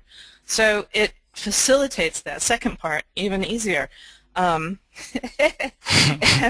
you know exactly how much you can get away with selling those leads for, which is just yeah. I mean, I've got to jump in from my end, from my side of the company. Okay. And just I want to make sure, because I know a lot of you on the call haven't seen the perpetual lead magnet machine and are stackable, blah blah blah. The whole thing is that it begins, the foundation of your pyramid is research, and we were talking about the pain behind the question, and these, like Sue was just saying. So what this is doing, this is like it's actually like a triple or quadruple touch, where you have to perform market research anyways. You have to discover the pain behind the question anyways, and sometimes it's good to get out from behind the desk, or at least hire somebody to do it, or talk to them on the phone. And so this is a method where, you know, and I was talking to somebody the night before last, and yes, the Groupon method and the couponing method, and there are several courses out there, and she had taken them. Yeah, they're $900 each. And you guys paid what for this course? Yeah, it's all in there. but it also integrates. It's integral. Yes. Meaning we are going to show you how to use it for a quadruple touch based on higher level knowledge that is moving you towards owning the platforms that you're SEOing and distributing the true currency, which is transaction and leads, while you're getting paid immediately, if you can, within those models, to determine whether or not you even want to get into the market to begin with. Right. I'm sorry, but it's a real mind blower. It's just killer. Mm-hmm. That's what's called the stealth snoop. And for those of you who really want to get deep into this method, there's a couple of courses that we reviewed. We're going to put some stuff in the members area. We'll put more information in the members area, but there, like a list of coupon sites that we have, and a couple of contracts and some things that you actually need to know. But if you really want to get deep into it, there's a couple of courses out there that are absolutely incredible, and we'll put up some links to those too. So it's obviously an additional price tag, so I wanted to give you enough information that you didn't have to go down that path, but for those of you who want, the business in the box side of that, it's... Yeah, and that's the main thing is that several of my friends in the Groupon only industry, they don't even know what a website is barely. This has nothing to do with SEO. Right, absolutely nothing. It's fantastic. It's reconnaissance. Yeah, it's fantastic for you, but I mean for them, I'm talking about people that are only doing the. Well, yeah, it's a business in and of itself, but it's also great reconnaissance. It's only reconnaissance if you've been taught that. But what I'm saying is that model that several of you have pinged me on this. Yes, it's out there, and yes, we do know them, and it's been really, really great for just 100% sales folks on the street that maybe don't have a web business or don't know anything about traffic or anything like that. I mean, it just works. You don't even have to have a computer really. You can almost do it. You can just have an iPhone. So these are things that we're just including in as part of the process because the model is shifting right now, the whole Groupon model, and we're going to talk more about that later on. So you always hedge against everything. You don't want all your eggs in one basket. So what we aim to do is make you both aware and prepared. And those of you who've known us for years know that we are futurists. We don't just claim to be the Nostradamus of something. We make sure that it incorporates in what's already been researched and integrated. So we want to make sure that you know what's happening. We'll always let you know what's happening with the changes. And then if something's no good anymore, we just remove it and use the information and the data and the channels that were open to it, or that were effective at the time, and incorporate it into a larger system that should be implementable on the ground. So I just wanted to add that. It's a really amazing thing. We're not going all the way into it, but we're going to be showing you how you can do it. You don't even need to buy any additional courses, and you can implement it. It's pretty straightforward. Yeah. Just follow the instructions that Sue lays out. Yeah, there was one really good question. What kind of volume do you need in order to get Groupon to lower their cut from 50%? And what you really want to do is establish a relationship with a salesperson in each one of these coupon sites. Yeah, you were bringing that up actually. Yeah, because they do have to meet their quota. Understand that if they don't meet their quota, they don't get anything. They just get their base minimum salary. And they're brutal. And they are very brutal. And so they will do. Brutal. They really need to make the quota. So you want to find somebody, you want to establish a rapport with them, you want to tell them that you're in internet marketing, that you've got clients, plural clients, and you will be bringing them to them so that they can get their quota met. So when they understand that, then they're willing to come off of that 50% mark in order to make their quota so that they get more money in the end. So that's how that works. Yeah, the truth is there? These guys are working in a call center. Yes, exactly. They sat there in their pod, and they've got a team leader that's watching him like a hawk, watching his stats, watching their talk times, and that team leader is quoted and has got bonuses that his team must meet. If they meet it, he gets his bonus. So it's got like a hierarchy. It's quite crazy, and you watch it. That's how it all works. Well, yeah, I mean, they're doing what we're teaching you to do, and that's what I really wanted to bring. That's what I wanted to bring up is that on the flip side, because I know some of you who are on this call are more, you already have a working business, like the gal who mentioned something earlier. On the flip side of that, just for you, and we can speak to you on the side some other time, because I'm not sure. I'd love to survey and find out how many people have their own businesses here that are up and running versus how many are still working with clients that are beginning to build their own infrastructures. Be really careful getting involved in Groupon. because, you know, if you become too codependent upon them, and they ask for a lion's share a lot of the time depending upon the industry, and if you know how to do what we're showing you, you don't have to be dependent upon Groupon. Right. That's my main thing. I'm going to repeat that. If Yeah. you understand, if you understand what we're showing you here, this is a whole other way to position it. Okay, you guys will notice that I'm always repositioning something. The other way to reposition it is that you don't want to become, from the perspective I'm taking specifically Sue's yoga and several other clients, that, you know, when she says she takes clients, she takes them for testing purposes. Exactly. she has evil plans. You should really see her lab. It's really kind of funny. You know, she has a client come and then she'll flick her little pinky and turn something on, and it's amusing. But we do that because we want to have, and she services them very well. But we do that because we always test stuff before we bring it to you in the real world. And the main thing I want to say for your own business is, if you're a Groupon type of product or service, just be careful. You're better off learning this, and, you know, so that you can just basically tell Groupon, how shall I say it tactfully on the call, to go take a hike, a flying leap, if you don't want to use them, or they start charging 60% of your yoga retreat or something like that.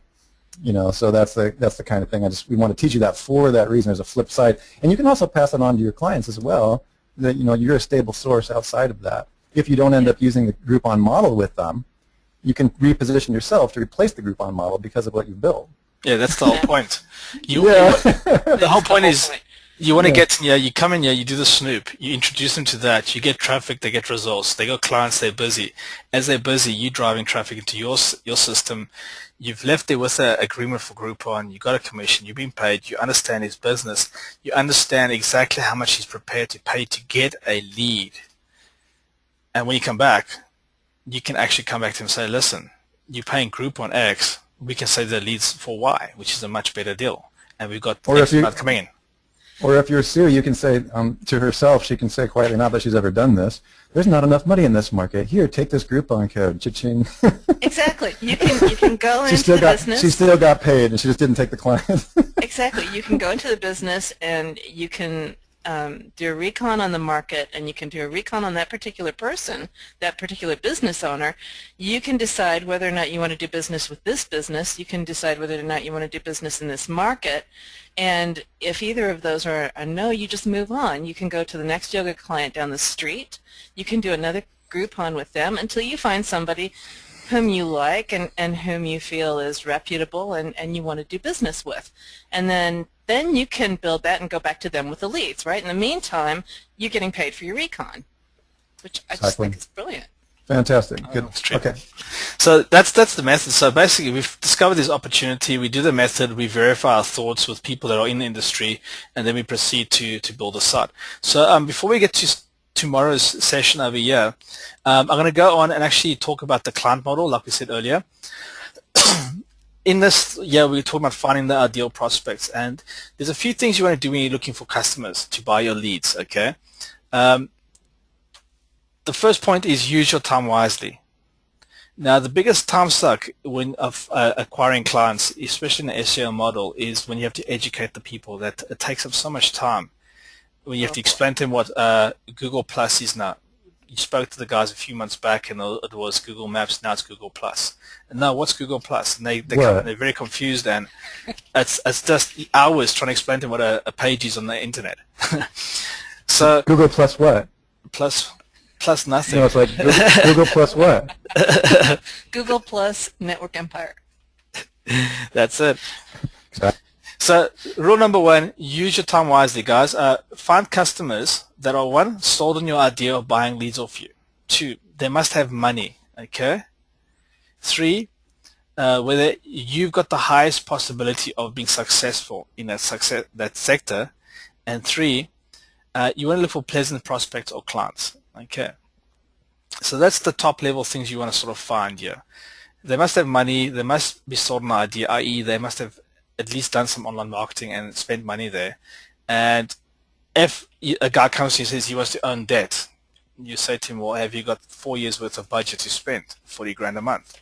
No, I haven't. Well, thank you very much. I can't help you because that's what it's going to take.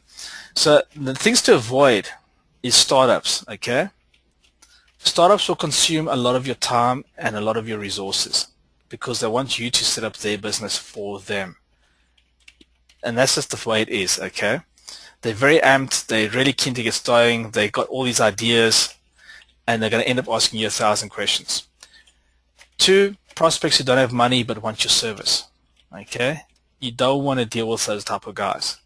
Okay, let them sort themselves out first, and then you deal with them when they sorted themselves out. I'm not trying to be funny or anything, but it's just, I've just got your guys' time at heart here, and I want you guys just to sort of see how I deal with things. 3, prospects who don't spend on advertising already. If they're not marketing online already, don't bother trying to convince them to do it, okay? Just leave them to it and find someone else. There's tons of people in the world. Next one is prospects who question everything you do. Okay, if you're doing something, typically you'll get clients in the SEO model where, oh, why have you done that? Why? You got 1,000 questions because they want to either learn or they just don't believe anything you're going to do is going to. Stay away from those guys, because if they're asking you a lot of questions up front and questioning everything you're doing up front, for the next 6 to 8 months, if you are doing work for these guys, that's what's going to be. Okay.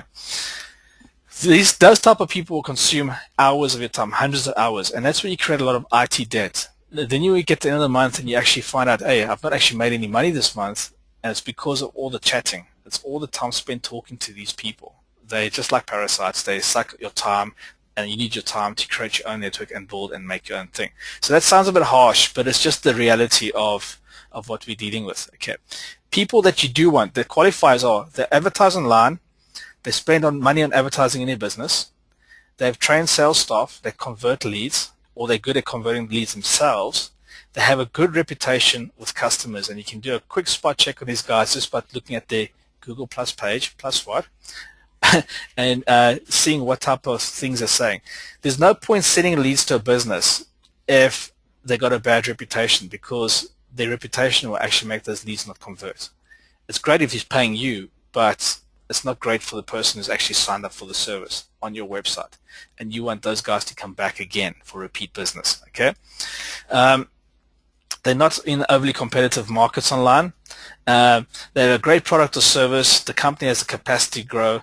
If you turn the lead engine on, right, and you start turning on all the marketing channels, and you're making really good money, you always got to be aware of the person you're driving the traffic to, his ability to actually control those leads. Okay, if you swamp him and you bury him under leads because you've turned everything on and you can see the money's coming in, but he's got saturated and he's not ramped up his business to address or deal with that, essentially he's going to turn around and say to you, stop. And you can't stop the engine when you turn it on. You can, but you don't want to. Okay, so make sure they got the capacity to grow, else find a way to split the leads, where one lead goes to one guy, another lead goes to another guy, and you sort of divvy it out. You want to sort of find clients that have the LTV of plus minus $300. This is what you're sort of trying to look at. And what I mean by that is, for that lead, when you split it up, it must have the potential to make X amount of money, okay? And then finally, the culmination of all the keyword search volume must create enough leads so that you can actually make a minimum of X amount of money. You just got to define what that is. So when you get the client, okay, you can find clients at local network business groups, chambers, business networks international, the BMIs, industry-specific associations, online websites for trade, and then if you don't want to go to any of those places, you can go to good old faithful yale.com, key in your primary keyword and the locale you're after, and you'll pick up 10 or 20 or 30 businesses in that area that you can actually just go speak to. Okay, and here's the thing about Yale. Once you've got leads, you can easily wean those guys off Yale, because Yale.com basically charges the guys up to £500 a month for a single page to be on their network. Okay, that is £6,000 a year. A small guy that does garden services has to pay out of his profit. He might only make 20 grand or 15 grand a year. Yale takes £6,000 out of his pocket. That's nearly a third of his earnings just to drive his business. So with that in mind, if you are targeting the smaller things, those garden service type of guys, and you can keep them really busy, these guys talk to a lot of other people, and you'll have other people knocking on your door, seeing if they can get leads off you as well. So when we look to find the ideal prospect, things you want to do is, have they got money? Have they got trained staff? Are they interested in growing their business? Have they got a good product or service? Have they got a good reputation? How long they've been trading for? Those are the things you sort of want to look for, and those are the clients that you want to flip your leads to, because you'll have less problems with them. Okay. If you're flipping leads to the guys in the void bin, you've got a 50-50 chance of the guys taking your leads for a whole month or whatever and not paying you at the end of the month. Just saying, sorry, I don't have the money. They've done the work. They've been paid for the work they've done, but they give you the shaft. You sort of get knocked on that, and you don't want that to happen. So these are things you have to protect. And to try and sue the guys, you're going to just waste your money doing that as well. Okay, so rather be prepared and avoid things up front when you're trying to flip the leads. If you're driving leads into your own business, then these are the type of clients you want to have that are dealing with your business. So if you're doing SEO, this still applies to you when you're actually vetting your clients. Okay, so positioning. Make the prospect qualify to work with you, and never you qualify to work with them. Okay, you vet your I can't clients. tell you how important that is. Okay. Sorry, I had to interject. Go Oh, ahead. no, sorry. That's fine. I wanted to say it again to you guys. The positioning is you have to make the prospect qualify to work with you, and never you qualify to work with them. Because remember this, you building the network you own to later on sell to the highest bidder. No business will ever turn away leads that convert that are pre-sold. Okay? So if you're vetting and you're giving the guys good leads, they will never turn away your business, because you're essentially keeping their business going. It puts you in a very powerful position. Yeah, and and again, we'll show you some things. This is probably one of the, besides the team building synergy that Matt and I talked about at the beginning of the call, this is an area of Sue's expertise, is vetting, because of the many, many years she spent in multi-million-dollar enterprise software platforms and just many, many reasons. She's just a smart business person. She's taught me a lot about that. There's a lot of services that you can use and methods that you use that I'm still surprised today when we have students, even when they come for certification, that they don't really go to basically the free or almost free sources to determine whether the company that's interviewing them actually has any money, or if they're about to go out of business, or if it's in somebody's basement, or if it's their cousin, or, I mean, just thinking about, I know it's basic stuff, but for those of you that, I mean, everybody's at different levels of being able to profile. It's called profiling, basically, and determine. Don't even get into business if there's no money there.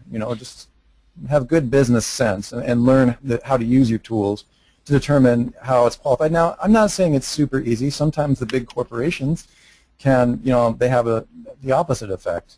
So it really does depend on how you put all these things together, close the client, how well you're put together as an infrastructure. A lot of the time, the complaints about organizations that have money pretty much falls back on the consultant or the firm who doesn't have the infrastructure that Matt and Sue are showing you in place. And so the person, I would almost always go where the money is and have my contracts and my things streamlined and in place, rather than, try to help a company position them. You just don't want to do that. I'm just re-emphasizing that because, again, that's what Sue was looking at. It's just really important. That's rule number 1 or 2 on our list. And there's also another, well, you could almost call it sinister reason why we do this. If we think of our end game, i.e. potentially selling out our network to a big corporate, how are we going to achieve that goal? The only way you're going to achieve that is if you take money and you hit them in the pocket. And the only place you're going to hit them in the pocket is if you scoop all the good clients that pay month in and month out. You want to focus on taking those people away from the likes of Yale.com, and you want to have them running through your network, okay? When you do that, they will feel the pinch. All of a sudden, one locale that they were doing really well in is just vanished, boom, and they wonder why. And they'll get in the phone call, and then the guy will say, listen, you guys are just too expensive. I'm getting my leads elsewhere. Where are you getting it from? I ask. It's none of your business.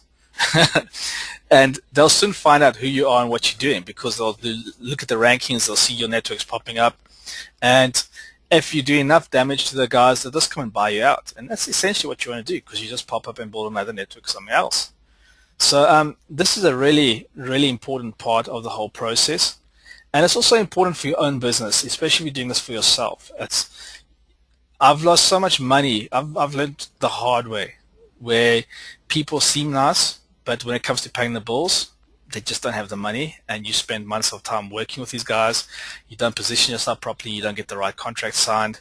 And even sometimes if you do get the right contract signed, there's just no money, and they walk away, and you stuffed with a big bill. Right. Yeah, and also for students who have been with us for years, think about what Sue and I have been saying even before Domain Web Studio, and we've dealt with this in a lot of cases. Remember, we talk about the ability to just turn a client on or off. I know, again, it sounds harsh, but for example, take automated software, right? We're fortunate enough to have built some great software that people love everywhere, and honestly, they don't pay their bills right, it gets turned off. I mean, Right. you set up your business processes in the same way, and the lead business is very similar to that. And it's something that we haven't really highlighted in what Matt's saying. It doesn't necessarily pop out at everyone, but think about the model that we're showing you in that if somebody stops paying you or they don't pay you preemptively in advance, you just turn off the lead funnel like you turn off a machine. It's literally what defines a machine for me, a business machine, cybernetics or whatever, is whether or not you can immediately flip a switch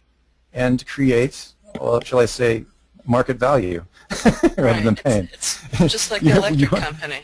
Right. And, it's a source. Yeah.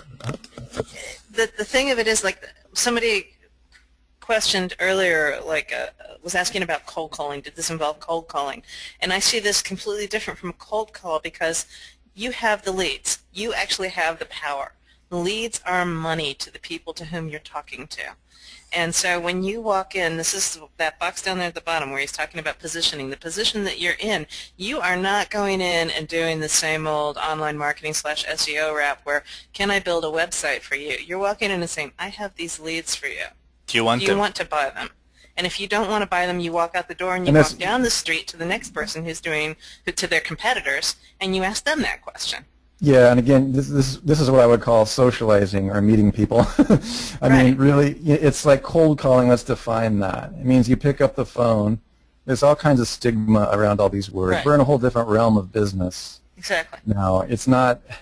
This is a different model. Cold calling is picking up the phone and selling something that's irrelevant that's coming out from left field. Cold calling is what is left to the call center people. After an internet marketing course comes out, when you get those automated phone calls, those are just, this is not what that is. What you're doing is you're building relationships, and we never said anything about walking into a business, by the way. Okay, that is a way to do it. Okay, there's a whole other layer here, which is just simply local contact training. Sure. But the bottom line here is the position that you're holding with yourself and the way that you're communicating preemptively about what it is that you do, that not really any direct selling per se is involved, because you simply have a resource that people require. I mean, you don't really sell air, for example. It's it's not when there's a mandatory resource or currency. It's just in any business or any system or model, it's just a matter of determining and making those people aware that you have that resource that they absolutely need for survival. And that's the difference between selling and helping. And so there's just really, however you do that, however you market locally is really going to be up to you. And we'll get into some various methods that you can do that as well. I did a case study with this whole thing just so I could give you guys some feedback. I found 8 guys, okay, in the area that do these trades at different sectors, like we broke the sectors out. I asked them each one question. I'm building websites. I've got leads coming that are specific to your industry. Do you want them? Yes, I do. That was it. Tell me more. And each of them said yes, right? Oh, that was tough. Yeah. They all lined up. I'm building the website now because I've got them. I can't say no. Yeah, I was actually pulling a chain. Yeah, and again, I will add a caveat here. Again, this is just basic business 101, and since I come from the street sales, world, I don't want you to mistake these two because the difference is huge. They're not the same. And however, if you are a sociopath or somehow you can't talk to other human beings, or you live in a bubble, or there's something like that, then you just outsource or train like Sue and I have done before, or we never said anything about you personally cold calling. What we're talking about is the fact that you distribute resources that probably only you have to create in a given area around a topic. Yeah. And that's the real essence here. The rest is secondary. Yeah. Remember I said to you earlier on, I said we're going to stop you working in your business and you're going to be working on your business. And working on your business means you're looking at the whole story and you're putting the right team players in the right places. So whether you use a call center or outsource it or whatever, you put the right person in the right place and they fulfill that specific task. and you turn the engine on and everybody's ready to go. And this is how the whole thing works. And say you ramp it up and you scale it and you build it out bigger till you actually max out, and that's, you hit the roof. That's as big as that can go. Then it's running smooth. You just make sure it's running smooth. You move on to the next place and you repeat the process. That's typically how this all works. And it's been done for years. As soon as they invented the call centers, that model's been refined to a fine art, and I've spent 5 or 6 years building it. I know it inside out. And this is what I'm showing to you guys, how to take it and ramp it up. You don't need people. You don't have to sit on the phone and phone anybody. There's tons of guys. You can pay them $40 a month to take inbound calls for you. 24/7 a day. That's nothing. We live in an environment now where resources are readily available. You just got to know how to find them. So what I'm going to do next is, once we identified our ideal customer we want to work with, what I've done here in 1.2 is I've basically just got a positioning script I've sort of created here. So basically what you do is you introduce yourself and you tell them exactly what you want to discuss with them. And you apply the style snoop method in step 1. If they ask you what you do, you basically respond saying, our company specializes in lead generation and distribution of leads from our network to provide business owners like yourself a risk-free access to the leads at a set price. So there's basically our one-liner, and that works because this is what I've tested with 8 different businesses in different sectors, and they're all interested. I watch all the ears lift up. Boink. Oh, really? Oh, I'm interested in that. And the risk-free part there is what is so true, because there is no risk to these guys. If you don't get the leads, you can't sell it to them. They've not spent any money yet. Okay. So the benefits of using our service is saving you time to focus more on your business and not trying to figure out how online marketing works, saving you money. Our rates are far superior to the likes of Yale.com. You only pay for leads that you receive. Reducing your online expenses, site design, $695, landing page, $300, content creation, $300 a minimum, video creation, $495 a minimum, video marketing, $225 per keyword, article marketing, $225 per article. I just made up a list of prices that guys typically pay, and the biggest benefit for them is they have access to leads. So if we just summarize what we just said to them in the response is, we basically said, we're going to save you time, we're going to save you money, we're going to reduce your online expenses, and you're going to have access to constant leads. So you focusing on what you're best at, you're doing what you've trained yourself to do for the last many years. And for the business owner, he's focusing more on what he does. So if his job is to screw in a light bulb, then he can be the best at doing that, because he knows there'll be 50 leads coming in a day for him to do that. Okay. So what you do next, then you just ask the business owner what he does in his business and who his ideal client is that he's looking for. Basically, you respond, you take note of what they say, and then the information, inform the prospect that you're looking for new clients in the area to provide leads to, and ask them if they would be interested in trialing a service. So most of the times the guys say yes. I've not had anyone say no to me yet. Okay. Then you inform him of a few samples you can try, offer a reduced trial price. It's up to you what you want to do. And the prospect should be able to call these leads immediately. So don't send him old leads. Make sure the leads are fresh if you can take them in, okay? The leads must be qualified and hot off the web. Old leads will destroy your credibility. This is very important. Don't try and flip old leads, because they'll say, we don't know who you are. Okay. So to get the client to sign up for a 30-day trial for X amount for the leads and then do the price, you want to leave that office with basically a contract in place stating that this guy's wanting X amount of leads. So by the time you get there, and when we start building out the site, we'll have a good idea of roughly how many leads we'll have available from the entire project, okay? And we can use guidelines of like pay-per-click data and all that kind of stuff to give us a good idea. Then what we'll do is with a quick little trial, we'll turn it on, we'll drive leads, we'll see what happens. That will allow us to actually test the website, fine-tune it, optimize it, and the byproduct of that is the leads, which will then straight away walk in and say, look, here you go, boom, give these guys a call. And that's the game is on. So it happens really, really quickly. Eh? Okay. So the key point here for your positioning, okay, when you're talking to your ideal customer, is he wants to be led. He doesn't want to be sold. You don't want to hard sell him. You want to lead him. And that's why you walk in and say, hey, do you want leads? He's like, what do you mean, do I want leads? You've not sold him anything yet. He's just saying, do you want to buy them off me? I've got these leads coming in. Do you want to talk about this? Okay. Now, if you're in the business of doing SEO, just by walking in and offering the guy leads, you can still build your lead network, But at the same time, if he's got SEO stuff that he needs done, there's nothing stopping you carrying on doing this. Right. The bottom line is it's a win-win situation. You can grab all that work and put all that money in your pocket, and you can still work on your own network at the same time. Okay. So it's up to you how you totally want to do this. So then the ideal customer closing the deal. At this point, in order to close the prospect, you need to address the following, okay? You have to handle the prospect's expectations, okay? And you have to handle his objections. So if he says it's too expensive, I don't need this, what is your experience? I can do this myself. Be prepared to lead the sell and be confident, okay?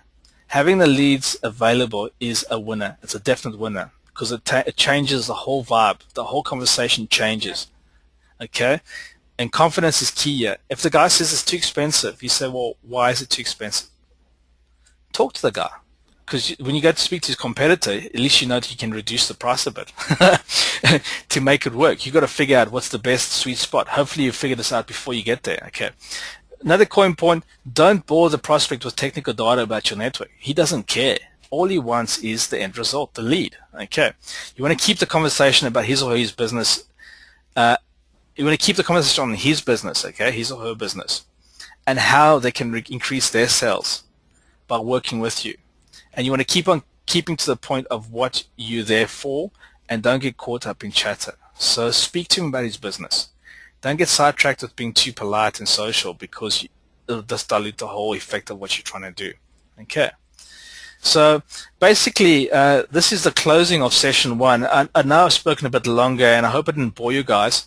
But basically, just to recap and summarize what we've gone over today, these are the core foundation points that I need you guys to just sleep over or think about today, because these are very, very important. They're what drives the whole engine. So whether you're creating leads for your own business or for selling to other people, these are the primary things that you need to master.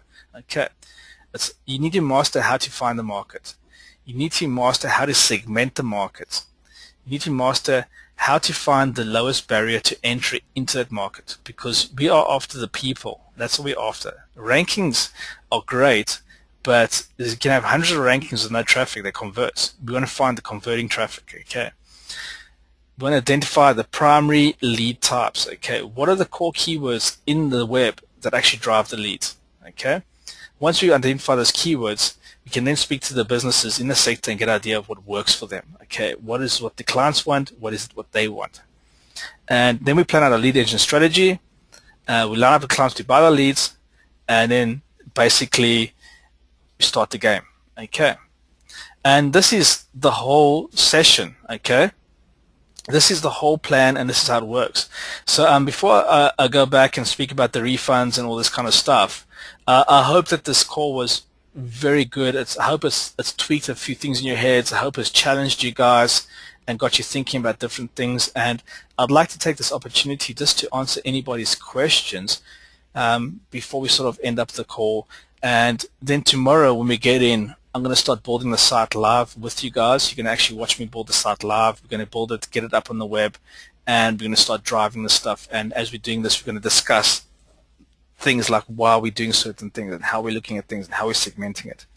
Okay, what I'll do before the call, just so it's not boring, is I'll have all the data pre-drilled and actually put into the system, and we'll just map it out. So things will happen in a live environment, but we're not wasting time waiting for keyword tools to actually drill the data. I've got most of the stuff drilled out already, so it'll be prepped and ready for you tomorrow night, and this is where we're going to roll up our sleeves and actually tackle this market and see what's going on. I've not built this website, and I know as much as you know about it, and what we discussed today with the segmentation is basically the first steps I've taken to actually look at this, and it's quite a viable market. There's a lot of money in it, to be honest. Okay, so is there any questions from everybody? Yeah, there's one question so far anyway, and that is to summarize the timeline for the next few weeks. Right. So tomorrow we're going to build the sites. Then I think we're doing calls next week as well, Sue. It'll be right around the end of the month. I think we'll probably give a week a miss, and then we'll come back probably 2 weeks from today. That's what I was thinking, and we'll do a question and answer session that gives everybody a chance to get in. Tomorrow it's the same time as it was today.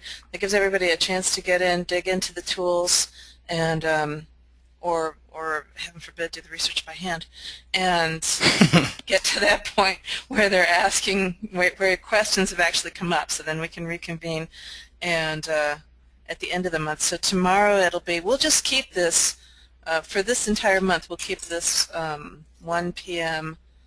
Pacific time standard. So tomorrow and 2 weeks from today, That'll I'll be 1 p.m. That'll be 9 p.m. UK time.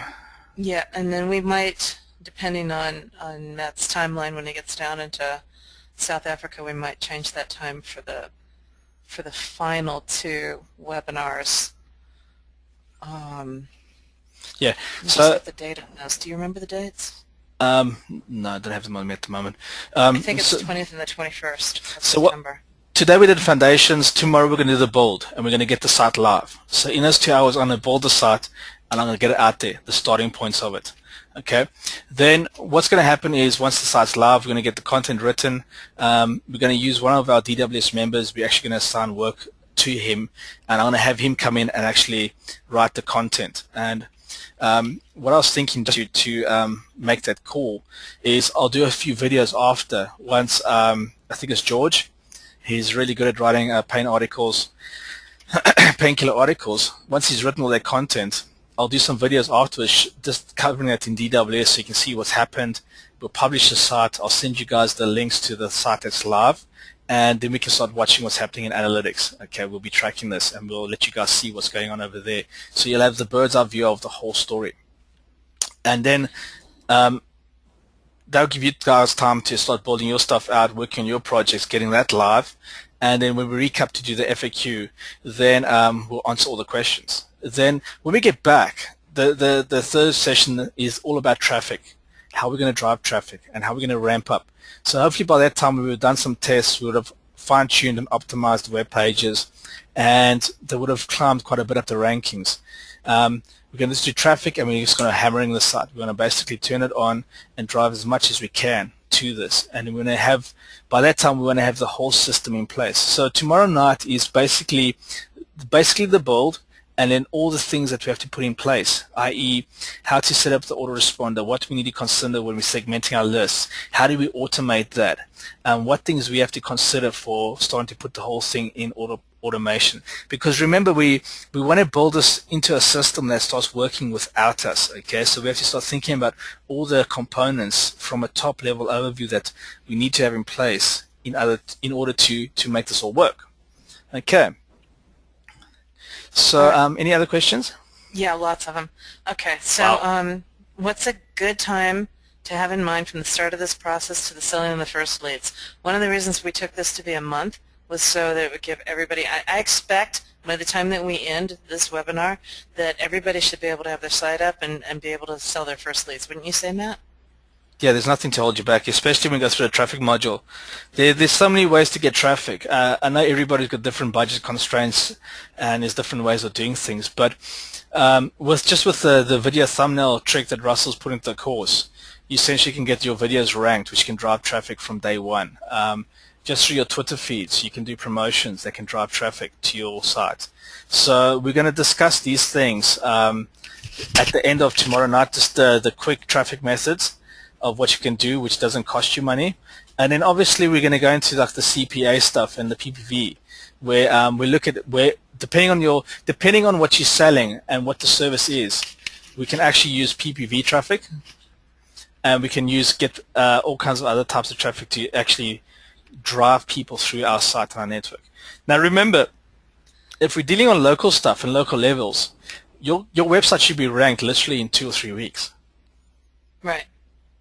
You can get ranked for long tails really quickly. By the time we come back, you should be on page 1. If not, then something's gone wrong. We need to look at it and address it and get it fixed so you actually don't make that mistake again.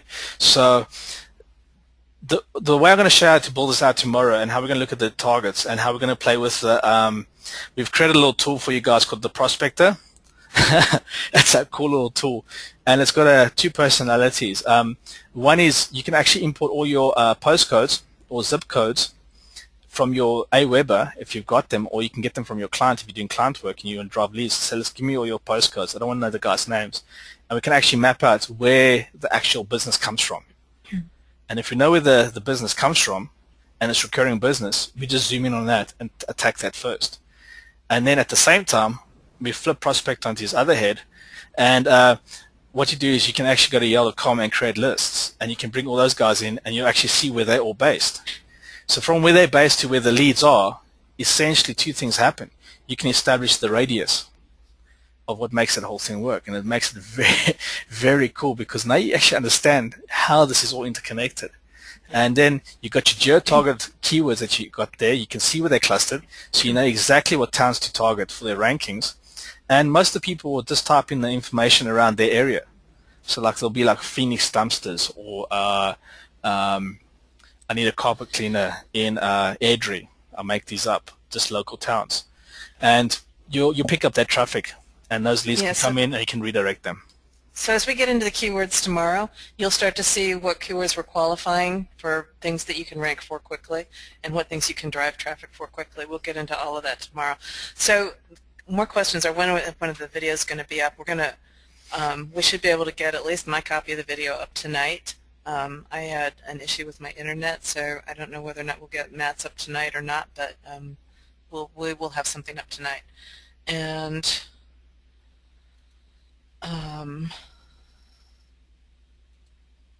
the video is going to be posted inside the members area. I'll send an email out to everybody so that you know when it's up.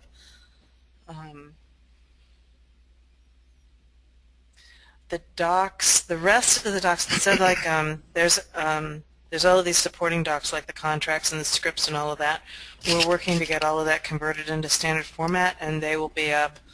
Yeah, I'm on it. Within the next 72 hours. There's a pot of coffee on. Yeah, typically the material will sort of come up like within 24 hours, 74 hours after the webinar. It just depends how long it takes to render out the videos, because I think this session's gone on for what, 3 hours? How long have we been? Yeah, 3 hours. Yeah. So you guys have got a bonus hour in already.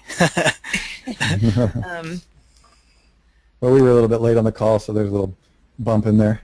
Yeah. So yeah, there's tons of questions. Hang on, let's go ahead and vet all the questions. We might as well. Let's see what the record is for the longest go-to webinar being recorded.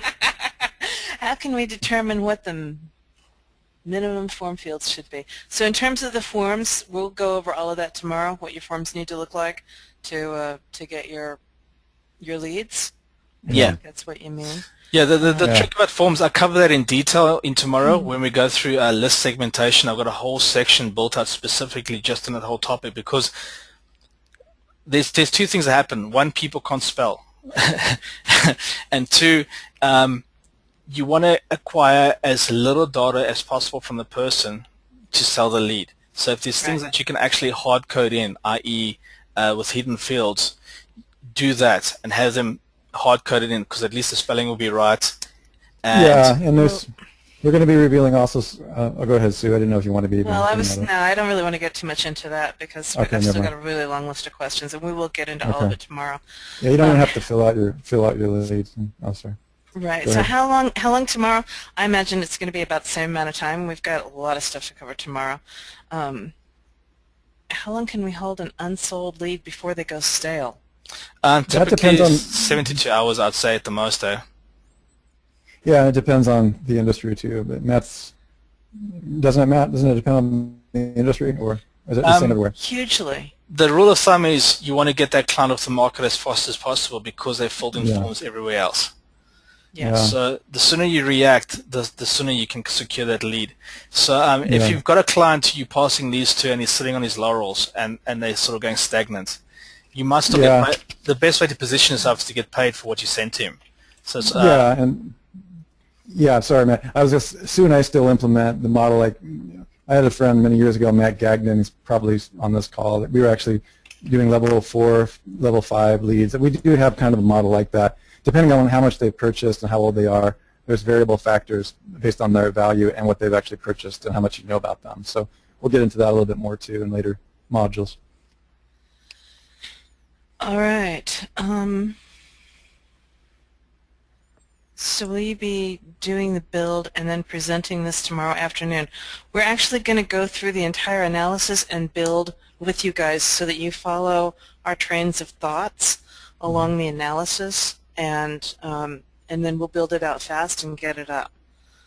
Yeah. And you almost never see that. I was actually against doing it live, you guys, but Matt and Sue are crazy, so I'm really excited to be able to show you that stuff live.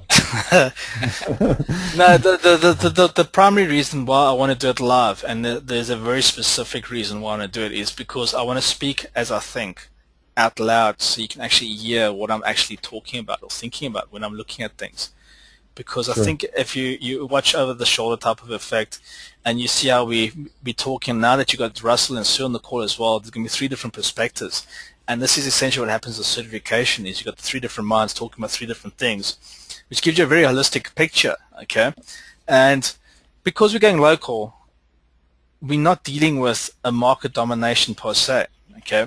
So we can actually focus on that area, and we can move through it pretty quickly, which means for you guys to build these sites, you can knock them out in an hour or 2 hours once you understand the process. With DWS, it's like bang, bang, bang. Job's done, it's up. Guys fill the content in, you publish it.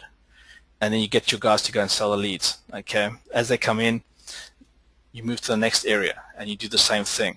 So typically, with a network like this, you could build out in 2 months, and you can cover all those sectors on the primary things. So that's the primary reason I want to do it live, so you can actually get to see it's not something that takes months to do. You can do it. More questions, Sue? No. Okay, good. We should probably wrap this up because I want to make sure that we get the recording. Yeah. So we need to go ahead and talk about the return policy unapologetically. So this is it. Sue, did we come? You're your CEO. So what's the decision on the precise decision? So hang on a second, Matt. Hang on a second. That's okay. Is the one that he can go ahead. Yeah, go ahead, Matt. All right. I want to make sure that wasn't a change. So, if you guys, having been through this first day, if you're unhappy with the material that's being presented, if you don't think that this is the course that you were expecting or it's not right for you, email me before the webinar starts tomorrow, and I'll give you a refund. I can't. I'm sure that there are, yeah, so I'll just leave it at that. Was there anything else on the slide, Matt? We just put a few points in. Yeah, the main thing is that I want to emphasize the points, and again, that we do care about each one of our students. We work really closely. We spend many years educating the market. So first time we've done a live event, but here's the reasons we can't really provide a return past today. Okay, Sue said before the webinar tomorrow, I said till midnight tonight. This is the information that Matt used to build his business, and believe me, I've been getting training on some of these weak points of mine for the last 3 years. They're worth tens of thousands, and when we go to market with this product, when it's completely fleshed out, it will be way more than what you guys bought it for. So the next point is really that the templates, the themes, and I know we had some questions about when you get your themes. We're intentionally holding off on that for a moment because we know what happens. People go out, they start installing them, and as those of you who know our stackable system, it's not a good idea to do everything nonlinear, especially in this model. So all these things are really valuable, and we calculated last night, Sue and I did about $2,000 worth of stuff just in the tangibles alone. And most of it's the IP.